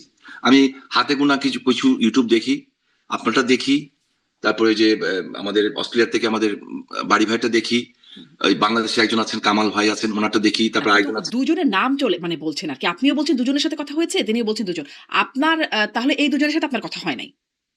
না, আমার এই দুজনের সাথে কথা হয়নি। এই ব্যাপারে আমি আপনাকে গ্যারান্টি দিয়ে বলতে পারি এই দুজনের সাথে কথা হয়নি। আচ্ছা, আর যিনি উনি যেই লেভেল বলতেছেন তার চেয়ে অনেক উঁচু লেভেলের সাথে কথা হয়েছে। আচ্ছা। তার মানে ব্রিগেডিয়ার জেনারেল, মেজর এবং জেনারেল। হ্যাঁ, উঁচু লেভেলে কথা হয়েছে, এবং তারা যেটা আমাকে বলেছেন, ওনারা দেশকে ভালোবাসেন। 90% সেনাবাহিনীর অফিসার দেশকে ভালোবাসে। সেনাবাহিনী আজকে নিজেরা লজ্জিত। রাস্তার মধ্যে একজন সেনাবাহিনীর এক্স কর্নেল আজকে জুতো পেটা করতে চেষ্টা করছে। আপনি কোথায় আছে দেশটা? একটা নেংটি ইন্দুর সাইজ, ওর নাম আমি জানি না, হবিগঞ্জের কি ওই জুলাই যোদ্ধা নাকি, থানা এইভাবে বসছে, এইভাবে ওই চেয়ারও হাত যে উঠাইছে, ওর হাত উঠানোর ক্ষমতাও নেই। হ্যাঁ, আমরা পুলিশ হত্যা করেছি। ওই দেশে আপনি কিসের আইন শৃঙ্খলা চিন্তা করেন? আবার অ্যারেস্ট হলো, আবার ছাড়া পেয়ে গেল। কারা? ওদের ক্ষমতার উৎস কোথায় আমি জিজ্ঞেস করতে চাই।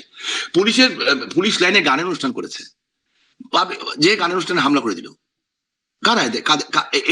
এই সাহস তারা কোত্থেকে পাচ্ছে?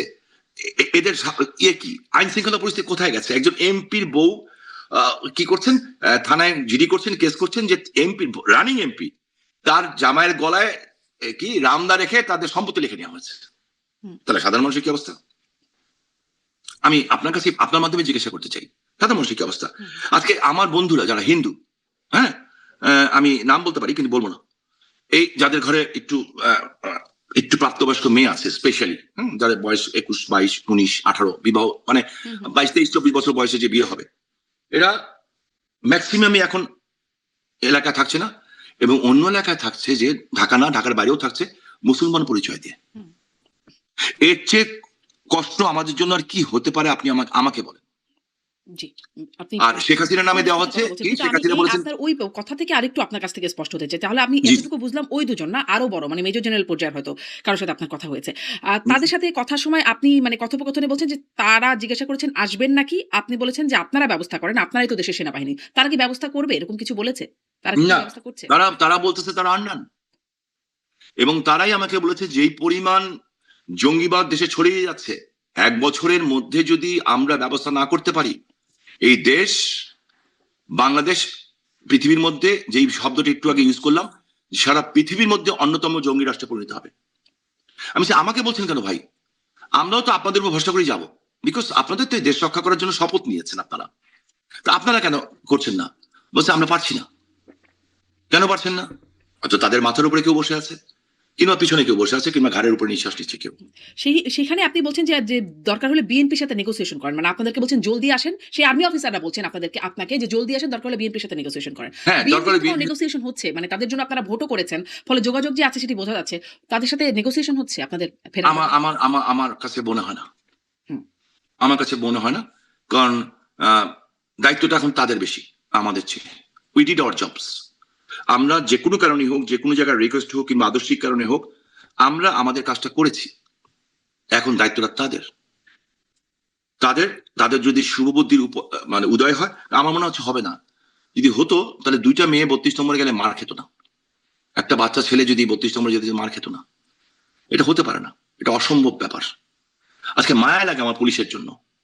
যে এই পুলিশ অফিসারগুলি শত শত পুলিশ অফিসারকে গুলি মারা হয়েছে, টাঙিয়ে রাখা হয়েছে। সেই পুলিশ অফিসারদের থানায় যে বলছে যে আমরা মারছি, তো মানুষ যাবে কার কাছে? সেনাবাহিনীর একজন কাছে যাবে? সেনাবাহিনীর একজন কর্নেলকে বলতেছে মারতে যাচ্ছে। তা মানুষ যাবে কোথায়? আনসার, তারপরে অন্য অন্যগুলি বাদ দিয়ে দেন। তো কোথায় যাবে মানুষ?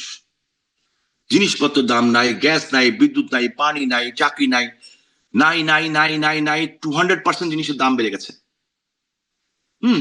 যার ইনকাম ছিল 40,000 টাকা, আমি আজকে জিজ্ঞেস করলাম, আপনাকে আল্লাহর নামে শপথ করে বলতেছি, আজকে একজনকে জিজ্ঞেস করলাম যে তোমার ইনকাম ধরো 30,000 টাকা ছিল, এরকম কয়েকজনকে জিজ্ঞেস করেছি, ওই ইনকামটা এখন কত লাগবে, বললো মিনিমাম 60 থেকে 70,000। তাও মানুষ তো পাবে না কোথায়, বরঞ্চ উল্টা মানুষের চাকরি চলে যাচ্ছে, কাজ চলে যাচ্ছে। বাংলাদেশ নির্ভর কিসের উপরে? গার্মেন্টস এর উপরে। হ্যাঁ, গার্মেন্টস সেক্টরই বাংলাদেশের বেসিক, জি। ওইটাও মানে বন্ধ। এটা ঠিক। জ্বালানি বিদ্যুৎ সংকটে এখন আসলেই বেশ অনেক মানুষের চাকরি যাচ্ছে বা একটা বেশ খারাপ অবস্থায় আছে। সরকারও সেটা স্বীকারই করছে। যদিও দায়টা বলছে যে আপনাদের। কিন্তু আমি আবার ওইখানে যাই যে আপনার ২ জন বড় অফিসার, মেজর জেনারেল পর্যায়ের অফিসারের সাথে কথা হলো। সেনাপ্রধানকে আপনারা আপনাদের পক্ষ থেকে বেঈমান বা বিট্রেয়ার হিসেবে বলে থাকেন বিভিন্ন সময়। আ উম মানে কিন্তু আমরা শুনলাম ওবায়দুল কাদেরের একটা সম্প্রতি একটা আ ভার্চুয়াল বক্তব্য আপনাদের দলীয়ই কোনো সভায় কথা তিনি বলছিলেন যে আ সেনাপ্রধান এবং রাষ্ট্রপতির কথা উল্লেখ করে তিনি বলছেন যে, যারা তাদের উপর ভর করে বা বিট্রিয়ারদের উপর ভর করে রণকৌশল সাজালে সেটা সাকসেসফুল হবে না। কোনভাবে কি আপনাদের রণকৌশলের মধ্যে সেনাবাহিনীর শীর্ষ পর্যায়ে জড়িত আছে? সেনাপ্রধান কোনভাবে আপনাদের সাথে যুক্ত এখন? যে আমি ওই পর্যায়ের নেতা না, আর আমি ওনাকে দিয়ে কোনো সময় কথা বলিনি। হুম, ঠিক আছে, আমি কথা বলিনি। আমি কোনো বাহিনীর উপর বিশ্বাস করি না। আমি একটা বাহিনীর উপর বিশ্বাস করি, উপরে আল্লাহ, সৃষ্টিকর্তার বিচার আছে। একটা জিনিস মনে রাখবেন শামীম, আমি ওই কাতারের লোক, অলিয়া উলিয়া। এই পৃথিবী একটু একটা দেশ, বাংলাদেশ। এই পৃথিবীটাও কিন্তু একটুকু, এই সৌরজগৎ থেকে আপনি যদি পৃথিবীটাকে দেখেন না, একটা পেন্সিলের ডট। এই সৌরজগতের উপরে সৌরজগৎ থেকে যদি এই সৌরজগৎকে দেখেন, ওইটাও একটা পেন্সিলের ডটস। আর ওই ডটের এই সমস্ত সৌরজগৎ যিনি সৃষ্টি করেছেন, বাংলাদেশে আজকে বলা হচ্ছে কি, কোথায় নিয়ে গেছে ধর্মটাকে, ইসলামকেও শেষ করে দেওয়া হচ্ছে। যে কি, আমাদেরকে ভোট দিলে আপনারা বেহেশতে চলে যাবেন। সেদিন দেখলাম সাতক্ষীরার এক এমপি আমাদের বলল, আজকে জনসভায় যারা উপস্থিত হয়েছেন তাদের জন্য বেহেশতের দরজা খুলে রাখা হয়েছে। What nonsense! এগুলি হচ্ছে কিন্তু। আর সাধারণ মানুষ এগুলিকে আবার অনেকে বিশ্বাসও করছে, কিছু করার নেই। শিক্ষাগত যোগ্যতা নেই, কোরআনটাও পড়তে পারে না, কোরআনের কোথাও এটা লেখা নেই। এরা আমাদের ধর্মটাকেও কিন্তু এদের হাত থেকে বাঁচাতে হবে। এরা কি করেছে? এই মাজারগুলিতে হামলা করেছে। আমি তারেক রহমান সাহেবকে বলেছি, আপনি যদি সত্যি বিশ্বাস করেন যে এই আপনি যদি ইয়েতে যান, ওই যে কি বলে, এই আপনি মাজার জিয়ারত দিয়ে শুরু করেছেন, সিলেটের শাহজালাল মামা মাজার, তাহলে এতগুলি মাজার যে জ্বালিয়ে দেওয়া হলো, এতগুলি মাজার, শাহপরান বাবার সামনে মাজারের মধ্যে মানুষ মেরে ফেলা হলো, তো বিচার করছেন না কেন? বলবেন ডক্টর ইউনূসের কথা, জোনার সময়, ফাইন। তা আমাদের বিচার করছেন কেন? আপনি যদি রিসেন্ট পাস্টের বিচার না করতে পারেন, আমের টিকার জন্য হাজার হাজার বাচ্চা মরে গেল, বিএনপির একজন স্বতন্ত্র এমপি কোর্টে মামলা নিল, সে মামলাও তো গ্রহণ করা হলো। কেন? কেন পালন করলেন না? দুর্বলতা কোথায়? কেন করছেন না, কিংবা করতে পারছেন না? পিপলস কিন্তু জিজ্ঞেস করবে কদিন পরে। Time is coming. আর একটা জিনিস কি জানেন, truth is beauty, beauty is truth. সত্যকে আপনি মাটি চাপাতে রাখতে পারবেন। হ্যাঁ, আমাদের ভুল ছিল না, এ কথা যদি বলি তাহলে এটা হবে চরম মিথ্যা কথা, আমি চরম ভুল কথা। আমাদের সবচেয়ে বড় ব্যর্থতা হচ্ছে, আমরা ডক্টর ইউনূস গংদের, জামাত শিবির জঙ্গিদের এই ম্যাটিকুলাস ডিজাইন থেকে আমাদের বাচ্চাদের, আমাদের দেশবাসীকে রক্ষা করতে পারি নাই।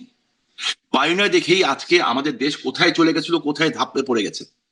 এটা আমাদের ব্যর্থতা, চরম পরম ব্যর্থতা। এই জন্য আমি আমার বাচ্চাদের কাছে হাত জোড় করে ক্ষমা চাচ্ছি, মাপ চাচ্ছি। এবং তাদেরকে কথা দিতে চাচ্ছি, যদি আল্লাহ হায়াত রাখেন, যদি বেঁচে থাকি, তাদেরকে আমার বাবারা যেমন মুক্তিযুদ্ধ করে আমাদের একটা স্বাধীন দেশ দিয়েছেন, আমরা দরকার হলে আরেকবার লড়াই করে জীবন দিয়ে তাদের জন্য একটা সুন্দর বাংলাদেশ রেখে যাব। যে আপনাদের হাতেই তো বাংলাদেশ ছিল জমি আসলে রাষ্ট্র দেশটা হবে না। আপনাদের হাতেই তো ছিল। কিন্তু সেখানে দেখা গেছে এই বা স্বাধীন বাংলাদেশের মানুষ স্বাধীনভাবে ভোট দিতে পারে নাই। মানে তারা ভোটাধিকার প্রয়োগ করতে পারে নাই, ঠিকমতো বেছে নিতে পারে নাই তাদের জনপ্রতিনিধি এবং একবার না বারবার এবং সামনেও পারবে কিনা তার কোনো ভরসা আপনারা দিচ্ছিলেন না। ফলে মানে মানুষের হাতে উপায় কি ছিল আপনাদেরকে এভাবে সরানো ছাড়া? না, মানুষ ছড়ায়নি, ইটস এ ডিজাইন। হুম। এই যে সরিয়েছে সে নিজেই তো বলেছে মেটিকুলাস ডিজাইন। ধরেন সেই ডিজাইনে তো মানুষ ইনভলভ হয়েছে। মানুষ ইনভলভ না হলে কত কত ডিজাইন পার্সেন্ট মানুষ? বাস্তবায়ন করা যেত না। 18 কোটি মানুষের মধ্যে কত কত লোক ছিল সেদিন? 5 লাখ, 10 লাখ, 15 লাখ, 20 লাখ, হুম। 25 লাখ, যারা ছিল না 30, তাদের সমর্থন ছিল। মেবি আপনার কাছে মনে হবে, কিন্তু উপস্থিত ছিল 30টা। আমি 2 তারিখে নেত্রীর কাছে গেছিলাম। আমি তাকে তার 3 মাস আগে পার্লামেন্টারি কমিটিতে বলেছি। হুম, 2 মাস আগে গেছি, আমি বলেছি। আমি যখন পার্লামেন্টের লবিতে বলতাম, অনেকে আমাকে বলতো শামীম ওসমানের মাথা খারাপ। শামীম, এই যে শামীম ভাই আসতেছে টেনশন মাস্টার। কেন বলতো? বলতো শামীম ভাইয়ের উপরে একবার বম ব্লাস্ট হয়েছে, শামীম ভাই সারাক্ষণ এটা নিয়ে চিন্তা করে। ইয়েস, আমি ওদের দিকে নজর রাখি। ওরা মানুষের নামে পশু। হুম, আমি আমি বিএনপি আমাদের মতোই, কম বেশি, ঠিক আছে? কিন্তু ওরা মানুষের নামে পশু। তো এদের ব্যাপারে খোঁজ রাখতেই হবে আমাকে। বাট আজকে বিএনপিও কিন্তু ওদের সাথে ঢুকে গেছে। আমি বিএনপি যে কি করুণ পরিণত হবে আপনি কল্পনা করতে পারবেন না। আমার এলাকা থেকে আমি বলতেছি, যে রান্না করে সে একটা ভাত টিপে, কিন্তু পুরো ভাত নিয়ে মশলা না। হুম, এদের ভিতরে আমাদের ভিতরে কিন্তু গুপ্ত ঢুকে গেছিল। এই যে গুপ্ত না সুপ্ত কি বলে, হুম, এই সার্জিস বঙ্গবন্ধুর উপর ভাষণ দিয়ে, সার্জিসটা কি নাম ছিল এটা আমি জানি না, সে পুরস্কার পেয়েছিল। তা আমাদের দলই তো ছিল, ছাত্রলীগ করতো। হুম। তো আজকে কিন্তু বিএনপির ভিতরে এই অবস্থা। সংখ্যা অনেক বেশি এদের, অনেক বেশি। এদের সংখ্যা বিএনপির ভিতরে এদের সংখ্যা বিএনপির চেয়ে ডাবল। সো তো এরা যখন তাহলে দেখতে তো বসবে, তারা তো দেশের একটা মেজরিটি অংশ। তাহলে তো তাদেরকে তো আপনারা অস্বীকার কেন করেন বা তাদেরকে শত্রুতা করলে হবে কি করে? ধরেন তারা আপনাদের মধ্যে তারা, বিএনপির মধ্যে তারা, আর তারা তো তারা আছেই। ইয়েস তো অফকোর্স তারা ফল তো প্ল্যান, তারাই দেখা যায়। হ্যাঁ ইয়েস তারা প্ল্যান্ড, তারা প্ল্যান্ড, এবং তাদের এই প্ল্যান বাস্তবায়নের জন্য বিভিন্ন দেশ থেকে টাকা আসতেছে। কেন? আমাদের দেশটা দখল করার জন্য না, আপনার এই সাবকন্টিনেন্টকে শাসন করার জন্য। একদিকে ইন্ডিয়া, একদিকে বেসিক হলো মূল টার্গেট ইন্ডিয়া। বিকজ ইন্ডিয়া, আপনি খেয়ে পড়ে বাঁচতে চাচ্ছেন, হুম, ইন্ডিয়া সুপার পাওয়ার হতে চাচ্ছে। ওইখান দিয়ে হচ্ছে আবার বার্মা, বার্মাতে ট্রিলিয়ন্স অফ ডলারের আপনার ইয়ে আছে, খনিজ সম্পদ আছে, এগুলি কেউ দখল করতে চাচ্ছে। আমাদের সমুদ্র আছে, সমুদ্রের তলে কেউ কিছু রাখতে চাচ্ছে। অনেক কিছু মিলিয়েই কিন্তু এই ষড়যন্ত্রটা হচ্ছে। সো এখন এত যে আন্তর্জাতিক দেশি বিদেশি ষড়যন্ত্রের কথা বলছেন, আপনাদের সাথে আসলে কোন দেশ আছে? এখন আপনাদের পক্ষে বা আপনাদের সমর্থন দিচ্ছে কারা? কেউ আছে? আমি এইটা জানি না যে কারা আছে, তবে আমি এইটা জানি যারা আমাদের স্বাধীনতার যুদ্ধে আমাদের সমর্থন দিয়েছিল, তারা ওই বুঝেই স্বাধীনতা যুদ্ধে সমর্থন দিয়েছিল যে বাংলাদেশের স্বাধীন হওয়া দরকার, এবং তাদের জীবনে তাদের বহু লোক রক্তও দিয়েছে। তারা তো পক্ষে আছে, সব তারা পক্ষে আছে। আচ্ছা। আমাদের কিছু ভুল ছিল, হুম, ত্রুটি ছিল, হ্যাঁ, এবং সেই ভুল ত্রুটির কারণে কেউ অসন্তুষ্ট থাকতে পারে তখন। বাট ওই ভুল ত্রুটি সংশোধন করেই আমাদের সামনের দিকে এগিয়ে যেতে হবে। এবং যারা আমাদের মতো, আমার মতো, ধরেন আমি আমাকে দায়িত্ব নিচ্ছি, যদি আমার ভিতরে আমার কারণে যদি আমার দল, আমার দেশ ক্ষতিগ্রস্ত হয়, তাকে নেত্রী ছেটে ফেলতে হবে, বাদ দিয়ে দিতে হবে। জি। একটা নতুন দেশ দিতে হলে নতুন জেনারেশন লাগবে, নতুন রক্ত লাগবে, নতুন ব্রেন লাগবে, যে স্মার্ট আমার চেয়ে অনেক বেশি তাকে লাগবে। We need them. আমরা পিছন থেকে তাদের জন্য সাপোর্ট দিব, তো আমরা আপনাদের কি ব্যাকআপ। নেতৃত্বে কোনো পরিবর্তন আসছে? আসা উচিত। আমি কেন্দ্রীয় নেতৃত্বে বলছি না, আমি বলছি গ্রাসরুট লেভেল থেকে আসা উচিত। ওই যে উপর থেকে বসিয়ে কমিটি দিব তা না, আপনার মেধাবী লোক দরকার।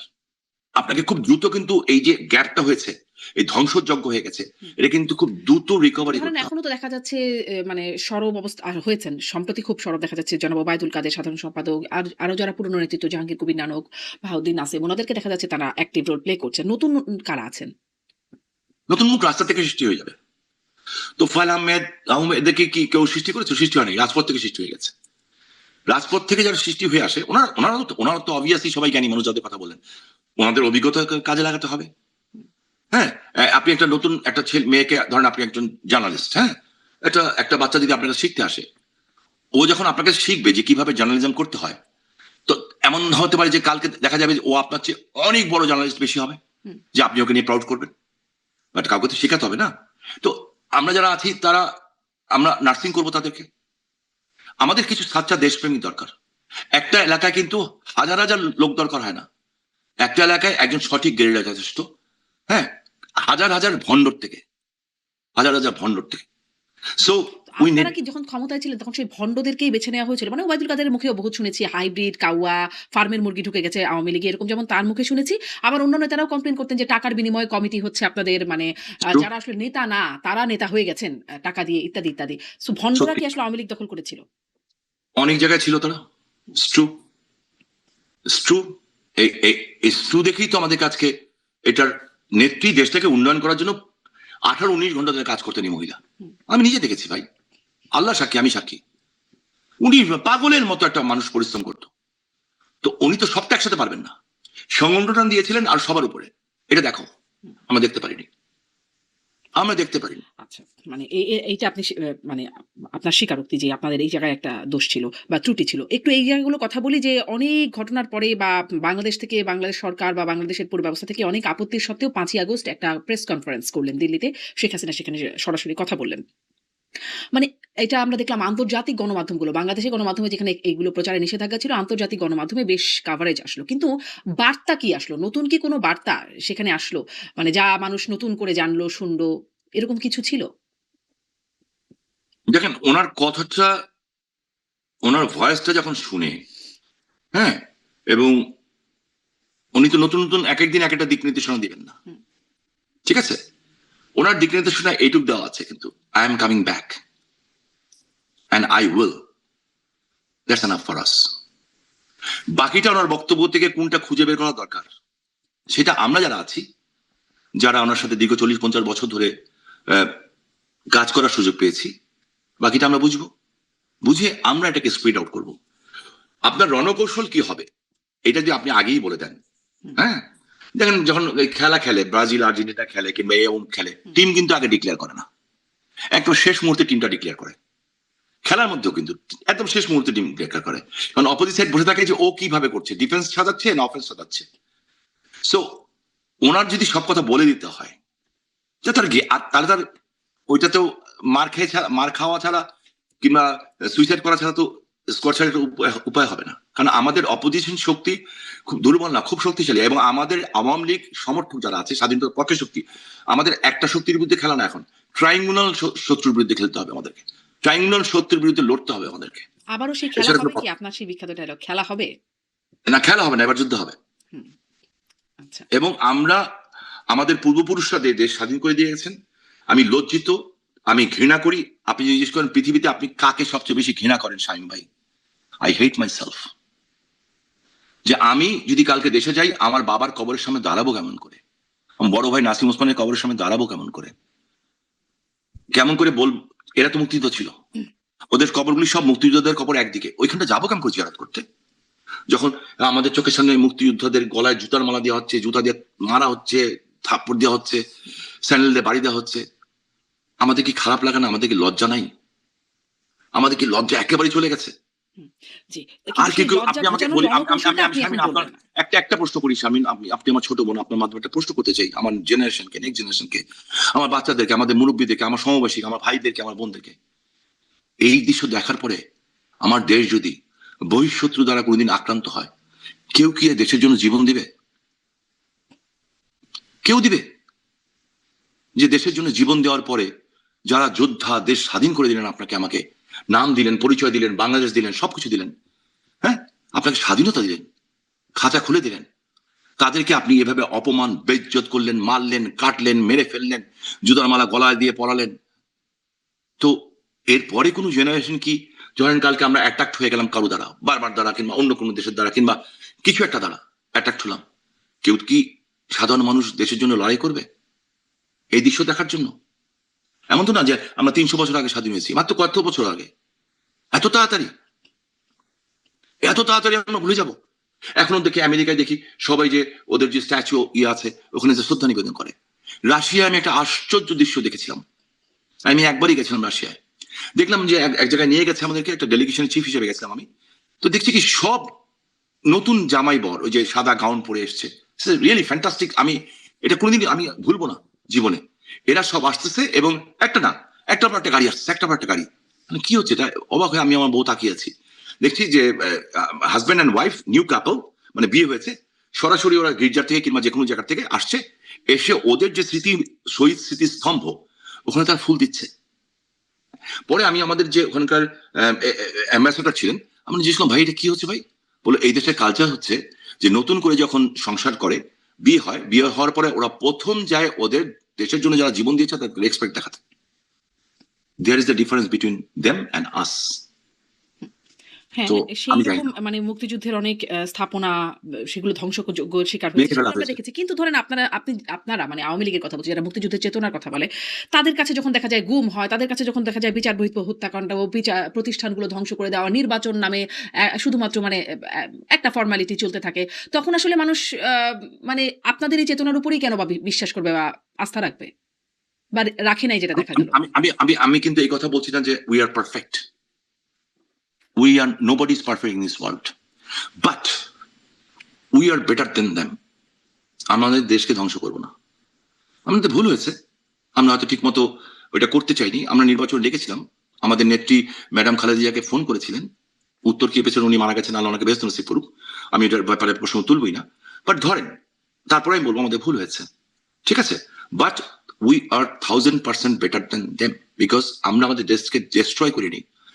আমরা সারা পৃথিবীতে আমাদের দেশের জন্য সম্মান নিয়ে এসেছিলাম। এমন কোন পৃথিবীর দেশ ছিল না যারা আমাদেরকে বলতো না আমরা এনার্জি টাইগার, এইটা এটা এটা এটা বিভিন্ন উপাধিতে আমরা শেখ হাসিনার কারণে আমরা পেয়েছিলাম। আপনি তো সব 100-100 পাবেন না কোনো জায়গায়। কিছু ভুল হয়েছে দেখে তো আজকে আমাদেরকে এই মাসুল দিতে হচ্ছে।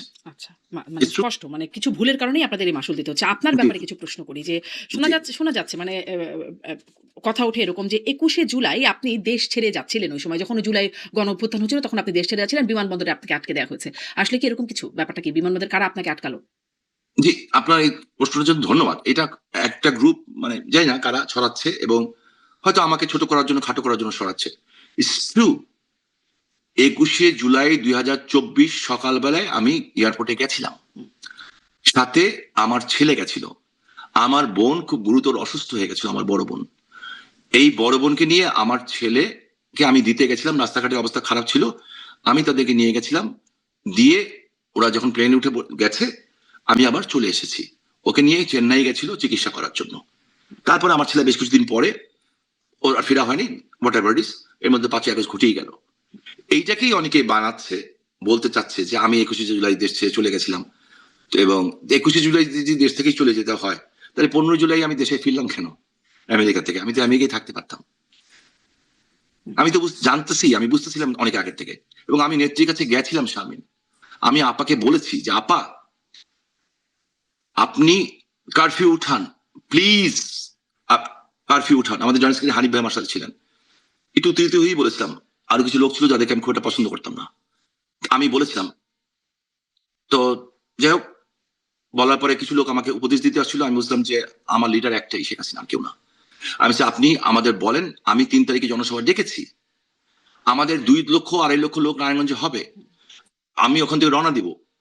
১.৫ লাখ চলে যাবে। ১ লাখ নিয়ে আমি ঢাকায় আসতেছি। যাত্রাবাড়ি কথা হয়েছে ওরা ৩০,০০০ আসবে। আশেপাশে থেকে আরো ডাকেন। আমরা ২০ লাখ লোক ঢাকায় জড়ো হই। সেনাবাহিনী দরকার নাই। কেউ দরকার নেই, পুলিশ দরকার নাই। নেত্রী এটা হতে দেন নাই। কেন? উনি চান নাই যে কোনো সিভিল ওয়ার হোক। উনি চান নাই, ওনার নামে বলা হচ্ছে, এআই দিয়ে বলা হচ্ছে, টেলিফোনে উনি বলছেন গুলি করে মেরে ফেলতে বলো, এই করতে বলো। আমার যখন বাস পুড়িয়ে দিয়েছে সব, আমার চোখ দিয়ে পানি পড়ছে ভাই। হ্যাঁ, একদম না মানে সত্যি সত্যি পানি এআই পড়ছে দিয়ে না, লিটারালি। লেথাল ওয়েপন ব্যবহার করতে যে নির্দেশনা দিচ্ছেন সেটা তো এআই দিয়েছিল না, তাই না? সেটা তো সঠিক না, কথা। একটু শুনেন না। হুম। বলছে, আমি বললাম যে আপা, আমি খুব আবেগ নিয়ে বলছি যে আপা, আমার বাসগুলি সব পুড়িয়ে দেওয়া হয়েছে। একটা বাসের দাম ৭০ লাখ ৮০ লাখ টাকা করে দাম, সব পুড়িয়ে দেওয়া হয়েছে। বলো স্বামী, তুমি দেখেছো কে পুড়িয়েছে? আর না, আপা দেখিনি। বলো তাহলে কেউ উপরে কিছু ঝামেলা যাতে না হয়, থানায় মামলা করো। আমি সেরকম কার নামে মামলা করবো? আমি তো দেখিনি। পরে এসপি, ওই পুলিশ যা করে, আমাদের একজনকে ডেকে নিয়ে গেল, কতজনের নাম দিয়ে একটা মামলা করে ওর সই রেখে দিয়েছে। আমি জানিও না কাদের নামে মামলা হয়েছে। কিন্তু উনি, আমি তো ১৯ জুলাই ক্ষমতায়, স্বামী ওসমানের সমস্ত বাড়িঘর জ্বালিয়ে দিবে, গাড়ি জ্বালিয়ে দিবে। তো ওদের বাড়িতে ঘর তো জ্বলার কথা ছিল, আমরা জ্বালিনি তো, আমরা জ্বালিনি। একটু শর্ট করি এখন তাহলে ২১শে জুলাই আপনার যেটা শোনা যাচ্ছে সেটা আসলে সঠিক না। তাহলে আপনি দেশ ছাড়লেন কবে? আমি দেশ ছেড়েছি আগস্ট মাসের শেষে। আচ্ছা। আগস্ট মাসের শেষে। সেখানে আসলে মানে সেখানেও নিশ্চয়ই কারো না কারো সহায়তা লেগেছে। সেখানেও কি মানে যারা সরকারে ছিল তাদের কারো সহায়তা ছিল? না, না, এই ব্যাপারে আমরা এক্সপার্ট। আপনার যদি যাইতে হয় বলেন, আমি নিয়ে যাবো আপনাদের। আমি আজকের থেকে না, আমরা মুক্তিযুদ্ধের সন্তান, আমরা জানি যে রুট কি ইয়ে কি। আমার শুধু আমি এতদিনে 20 বার বাংলাদেশে যেতাম, 20 বার আসতে পারতাম। প্রবলেম হয়ে গেছে আমার একটাই, আমার 6 ফুট 2 ইঞ্চি লম্বা। আমি যদি 6 ফুট 2 ইঞ্চি না হয়ে 5 ফুট 2 ইঞ্চি হতাম, আমি কবে বাংলাদেশে যেয়ে বসে থাকতাম।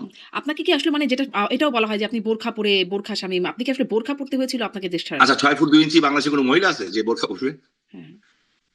6 ফুট 2 ইঞ্চির মানুষ আমি, লম্বা 2 ইঞ্চি যদি একটু বেশি, যদি স্যান্ডেল পরি তাহলে আরেক 1 ইঞ্চি বেড়ে গেল, তাহলে 6 ফুট 3 ইঞ্চির বোরখা লাগবে। তো 6 ফুট 3 ইঞ্চি পরে যদি একটা মানুষ বোরখা পরে হাঁটে, ও তো আর মুসিবত বেশি হবে। যে কোন মহিলা আসলো বাংলাদেশ থেকে, চীন আসলো না মহিলা আসলো, বাংলাদেশের মহিলারা তো 6 ফুট 3 ইঞ্চি লম্বা হয় না। তো যে পরে যে বলে ও হয় মাতাল, হ্যাঁ অন্য কিছু হবে, নাহলে হোয়াটএভার ইজ, এদের আচ্ছা, কথা আমি তাহলে কান মানে এই ব্যাপারে আপনারা এক্সপার্ট বোঝা গেল। ফেরার সময়ও এরকম কোনো পদ্ধতি হবে কিনা সেটা অবশ্য আপনি বলেন নাই যে সেভাবে ফিরতে হবে কিনা। হ্যাঁ, ফেরার সময় হাজারো রাস্তা আছে ফেরার। হুম। কিভাবে ফিরবো সেটার উপর ডিপেন্ড করে। আলোচনা করে ফিরলে একরকম, আলোচনা ছাড়া ফিরলে একরকম, যদি আমাদের দেশের উপরে ওরা আঘাত করে দেয় তাহলে একরকম, যদি আঘাত না করে তাহলে একরকম।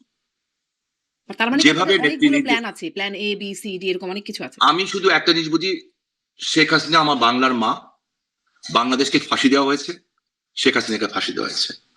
উনি নির্দেশনা দিবেন, আমরা তার সোলজার, আমরা সেই নির্দেশনা তো পালন শেখ করব। হাসিনা এখন ৮০ র মতো বয়স হয়ে যাচ্ছে তার। তো তার তো মানে ধরেন আমরা যেটা বুঝি আমাদেরও বয়স্ক বাবা-মা তাদেরও মানে শারীরিক মানসিক সক্ষমতা সবই কমে।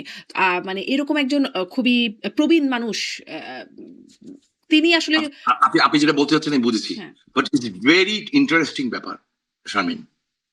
আল্লাহর এটা অশেষ রহমত হয়তো, এই জিনিসটা আমাকে সবচেয়ে বেশি চিন্তা দেয়। বাট আমি যতটুকু কাবু মানুষ এখন শারীরিক ভাবে, আল্লাহর কি রহমত, আমার বয়স 64 চলছে। আল্লাহর আমি স্বামী ওসমান মরে গেলে কিচ্ছু হবে না দেশের। হয়তো আপনি একদিন বলবেন ওনার সাথে একবার দেখা হয়েছিল, লোকটা ভালো ছিল কিংবা খারাপ ছিল বলবেন। আমার কিছু লোক, দেশের লোক হয়তো কানবে টানবে, হ্যাঁ, আমার বউ বাচ্চা কানবে, আমার ভাই বোনরা কানবে। এরপরে হয়তো 10 বছর 20 বছর পরে, 1 বছর পরে আমার ফ্যামিলি ছাড়া সবাই হয়তো ভুলেও যাবে। বাট শেখ হাসিনা যদি কিছু হয়ে যায়, এই মুহূর্তে কোনো অল্টারনেট নাই, এবং আল্লাহর রহমত আছে বলে উনি 21 বার মরেন নাই। আল্লাহ ওনাকে বাঁচিয়ে রেখেছে। এবং তার মানে কি এই হচ্ছে আপনি দলের জেনে অবস্থা যে খুশি কোনো হবেন, অল্টারনেট নাই?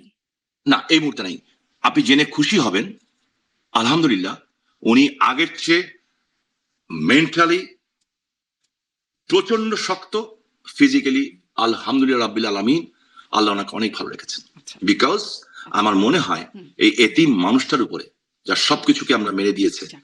তার এই শারীরিক 2টা মানসিক বোনের উপরে অবস্থার একটা আল্লাহর একটা রহমত একটা আছে। পিকচার পেলাম। খুব ছোট করে শুনি যে আপনার কথা শুনছিলাম যে আপনি কবে গেলেন, কিভাবে গেলেন বা যেটা আপনারা পালালেন কিভাবে সেই নিয়ে অনেক আলোচনা আছে। আ শেখ পরিবারের কেউ নাই। ধরেন ডিফেন্স মানে আপনি বলছেন অনেক সময় ডিফেন্সই হচ্ছে সবচেয়ে বড় মানে আপনাদের নিজেদের জন্য ডিফেন্সই সবচেয়ে বড় মেথড হতে পারে। তো সেজন্য মানে সেই ডিফেন্সটা হচ্ছে আপনাদের সেই সময় চলে যাওয়া সেটি আপনি বলছিলেন। শেখ পরিবারের যারা বড় নেতা পর্যায়ের একদম ছোট আতি-পাতি যারা আছেন সবাই চলে গেলেন। এটা কেন? এটা কিভাবে হলো? না সবাই যেতে পারেনি, অনেকে ধরাও পড়ছে। যেমন আমাদের আবুল হাসান আব্দুল্লাহ সাহেবের ছেলে এখন জেলে আছে। হুম। হ্যাঁ, ধরা পড়ে লাভটা কি হবে? দীপুমনির মতো লাশের সামনে যে কাঁদতে হবে? বলেন আপনি। দীপুমনির মতো লাশের সামনে যে কাঁদতে হবে? লাভ নাই তো। ধরা পড়লে তো আমার উইকনেস। যুদ্ধের ময়দানে আপনাকে 1 স্টেপ অ্যাহেড হতে হলে প্রয়োজন হলে আপনাকে 2 স্টেপ পিছনে যেতে হবে। 1000 সোলজার নিচে দাঁড়িয়ে আছে। আপনি যদি এই পাহাড়ের একটা উপরে 2টা সোলজার নিয়ে বসে থাকেন, ওই 1000 সোলজার আপনাকে কিচ্ছু করতে পারবে না। সো এটা কৌশল, রণকৌশল। এবং নিজেকে সেফ, আল্লাহর আস্তাগফিরুল্লাহ, আমি কারোর সাথে তুলনা করছি না। আল্লাহর সবচেয়ে প্রিয় মানুষ সারা পৃথিবীতে রাসূল করিম হযরত মুহাম্মদ মুস্তাফা সাল্লাল্লাহু আলাইহি সাল্লাম মক্কা ছেড়ে মদিনায় গেছিলেন। পাহাড়ের পর্বতের গুহায় গেছিলেন। তারপরে যে মদিনায় আশ্রয় নিয়েছিলেন। কেন? আল্লাহর নির্দেশে। হুম। সো আপনার জীবনকে বাঁচানো, আপনাকে রক্ষা করা, এটাও কিন্তু আপনার দায়িত্ব। সেদে সেদে মরে যাবো। জি, হ্যাঁ, জি। এটা তারপরে কি স্পষ্ট যে এটিও আপনাদের কৌশলের অংশ। একটু জি, শেষের দিকে একদম এই প্রশ্ন করি যে ধরেন বিএনপি বলি বা জামায়াত তো আছেই, বিএনপি বলি বা আরো অন্যান্য অনেক দল এমনকি আপনার দলের অনেকের মুখেও শোনা যায়। মানে আপনি এত সবসময় মানে আল্লাহ রাসূলের নাম নেন সবসময় আপনার সাথে আগেও যখন কথা হয়েছে বা এখনো। জি। কিন্তু আপনাকে গডফাদার বলে। এটি কেন বলে? বা ইভেন আমাকে আপনার দেখো, দলের লোকজন সেলিনা হায়াৎ আইভীর মুখেও আমরা শুনেছি নির্বাচনের সময়। না, না আইভি আগে এখন আইভিকে নিয়ে বলব না আমি, কারণ আমার এই বোনটা অত্যাচারিত হয়েছে। আইভি বিনা কারণে বিনা অপরাধে একে 27 মাস জেল খাটতে হয়েছে। এবং আমার কাছে খারাপ লাগে, তার কয়েকদিন আগে ওর ছোট ভাইটা মারা গেছে। ওই ছোট ভাই 2টা বাচ্চা ছিল, ওই ছিল মূল গার্জেন, তারপর তাকে গ্রেফতার করা হয়েছে। আমি এটার মুক্তি পেয়েছে, বাট আমি এখনো তীব্র এটার প্রতিবাদ জানাই। আর গডফাদার যারা বলে, আমার আপত্তি লাগে না। গডফাদার বলুক, গড বাদার বলুক, আমার গড মাদার না বললেই হলো, নো প্রবলেম। হ্যাঁ, মানে আমাকে লিঙ্গ পরিবর্তন না করে দিলে আমার কোনো আপত্তি নেই। আমি যার বাবা নাই তো ফাদার বলে, অসুবিধা নেই, আমার কোনো সমস্যা নেই। কে কি বলবে, হু কেয়ার। আমি আমার চলাপথে যদি ঠিক থাকি, দ্যাটস এনাফ। আমি নিজের মন আমাকে বলে আমি সঠিক কিনা। আমি যদি আমার নিজের মন সঠিক বলে, আপনি জার্নালিস্ট, আপনার প্রশ্নে আমি খুব ক্ষিপ্ত হয়ে গেলাম, ধরেন কথা আমি একটা প্রশ্ন করলেন, আপনি আপনার বলে ক্ষিপ্ত হলাম। আপনার কাজই হচ্ছে আমাকে প্রশ্ন করা, আমার উত্তর নেওয়া এবং জনগণের কাছে পৌঁছে দেওয়া। আমি যদি ক্ষিপ্ত হয়ে যাই আপনার উপরে, আপনার তাতে কিচ্ছু এসে যায় না। আমি ক্ষিপ্ত হয়ে আপনার সম্বন্ধে নিয়ে, আপনার ব্যক্তিগত চরিত্র নিয়ে বাজে একটা কথা বলে দিব বাইরে, যেটা আমাদের বাংলাদেশে এখন হচ্ছে, অনেক নারী সাংবাদিকের ক্ষেত্রে হয়েছে, বলে দিব। আপনার তাতে কি এসে যায়? আপনি তো জানেন যে you are in right track, জি। And that's me. এখন ধরেন দেখা যায় যে মানে আপনার কয়েকটা ছবি মাঝখানে আসছে। দুবাইতে আপনি আ মানে বিলাসবহুল গাড়ি চালাচ্ছেন বা বিভিন্ন জায়গায় বেশ আ বিলাসবহুল জায়গায় বলবো যে আপনাকে দেখা যাচ্ছে। যেখানে আপনার নেতাকর্মীরা দেশে আপনি বলছিলেন কিভাবে আছে, কষ্টে আছে। তারা অনেকেই আছে যারা মানে উকিলের পয়সাটাও দিতে পারছে না, এই অবস্থায় আছেন। তো তাদের কাছে আসলে কি বার্তা যায় যে আপনাদেরকে যখন এভাবে দেখে? দেখেন, গাড়ির ছবি যেটা দেখা যাচ্ছে, ওই গাড়ির ছবি আমি গতবার যখন আমেরিকাতে এসেছি, তার আগের বার যখন এসেছি তখনকার ছবি। আমার ম্যারেজ ডে ছিল, আমার ভাগনা, আমার খুব শখ ওই গাড়ি চালানোর ছিল। তো আমার ভাগনা আমার জন্য ওই গাড়িটা গিফট করে না, ও বলেছে তুমি আজকে এটা তোমার জন্য আমি ভাড়া করে নিয়েছি, তুমি চালাও এটা। এটা হলো ওইটা। আমার নাতির জন্মদিন, দুবাই মলে আপনিও গেছেন, হুম, অবভিয়াসলি গেছেন আমার মনে হয়। ওখানে ফ্রি গাড়ি পাওয়া যায়, ওই যে দোকানে দোকানে ঘোরায়, ডাক দিলে আসে, ফ্রি, পয়সা নেয় না। ওইটার মধ্যে আমার নাতি উঠতে চেয়েছে, আমি ওকে উঠিয়েছি। ঠিক আছে, আমি দুবাইও থাকি না, আমি দুবাই থেকে অনেক দূরে থাকি, আজবনে থাকি। হ্যাঁ, যেখানে অত হাই প্রোফাইল থাকি না। আর কিছু কিছু জায়গায় আমি কোথাও লুকাই না। আমি যেদিন দেশ ছেড়েছি তার দিন থেকে আমি ওপেন। নিজামুদ্দিন আলম মাজারে যে আমি নেত্রীর জন্য দোয়া পড়েছি, ওপেন। বিকজ আমি কাউকে ভয় করি না আল্লাহ ছাড়া। ভয় করি না, আমি চুরি করিনি, ডাকাতি করিনি, ছিনতাই করিনি। আর আমি কি করছি, কি পরিমাণ কষ্ট করছি কিংবা কষ্ট করছি না, সেটা কাউকে বলার দরকার নেই। কিন্তু আমার নেতাকর্মীদের প্রতি আমি দায়িত্ব পালন করার চেষ্টা করছি।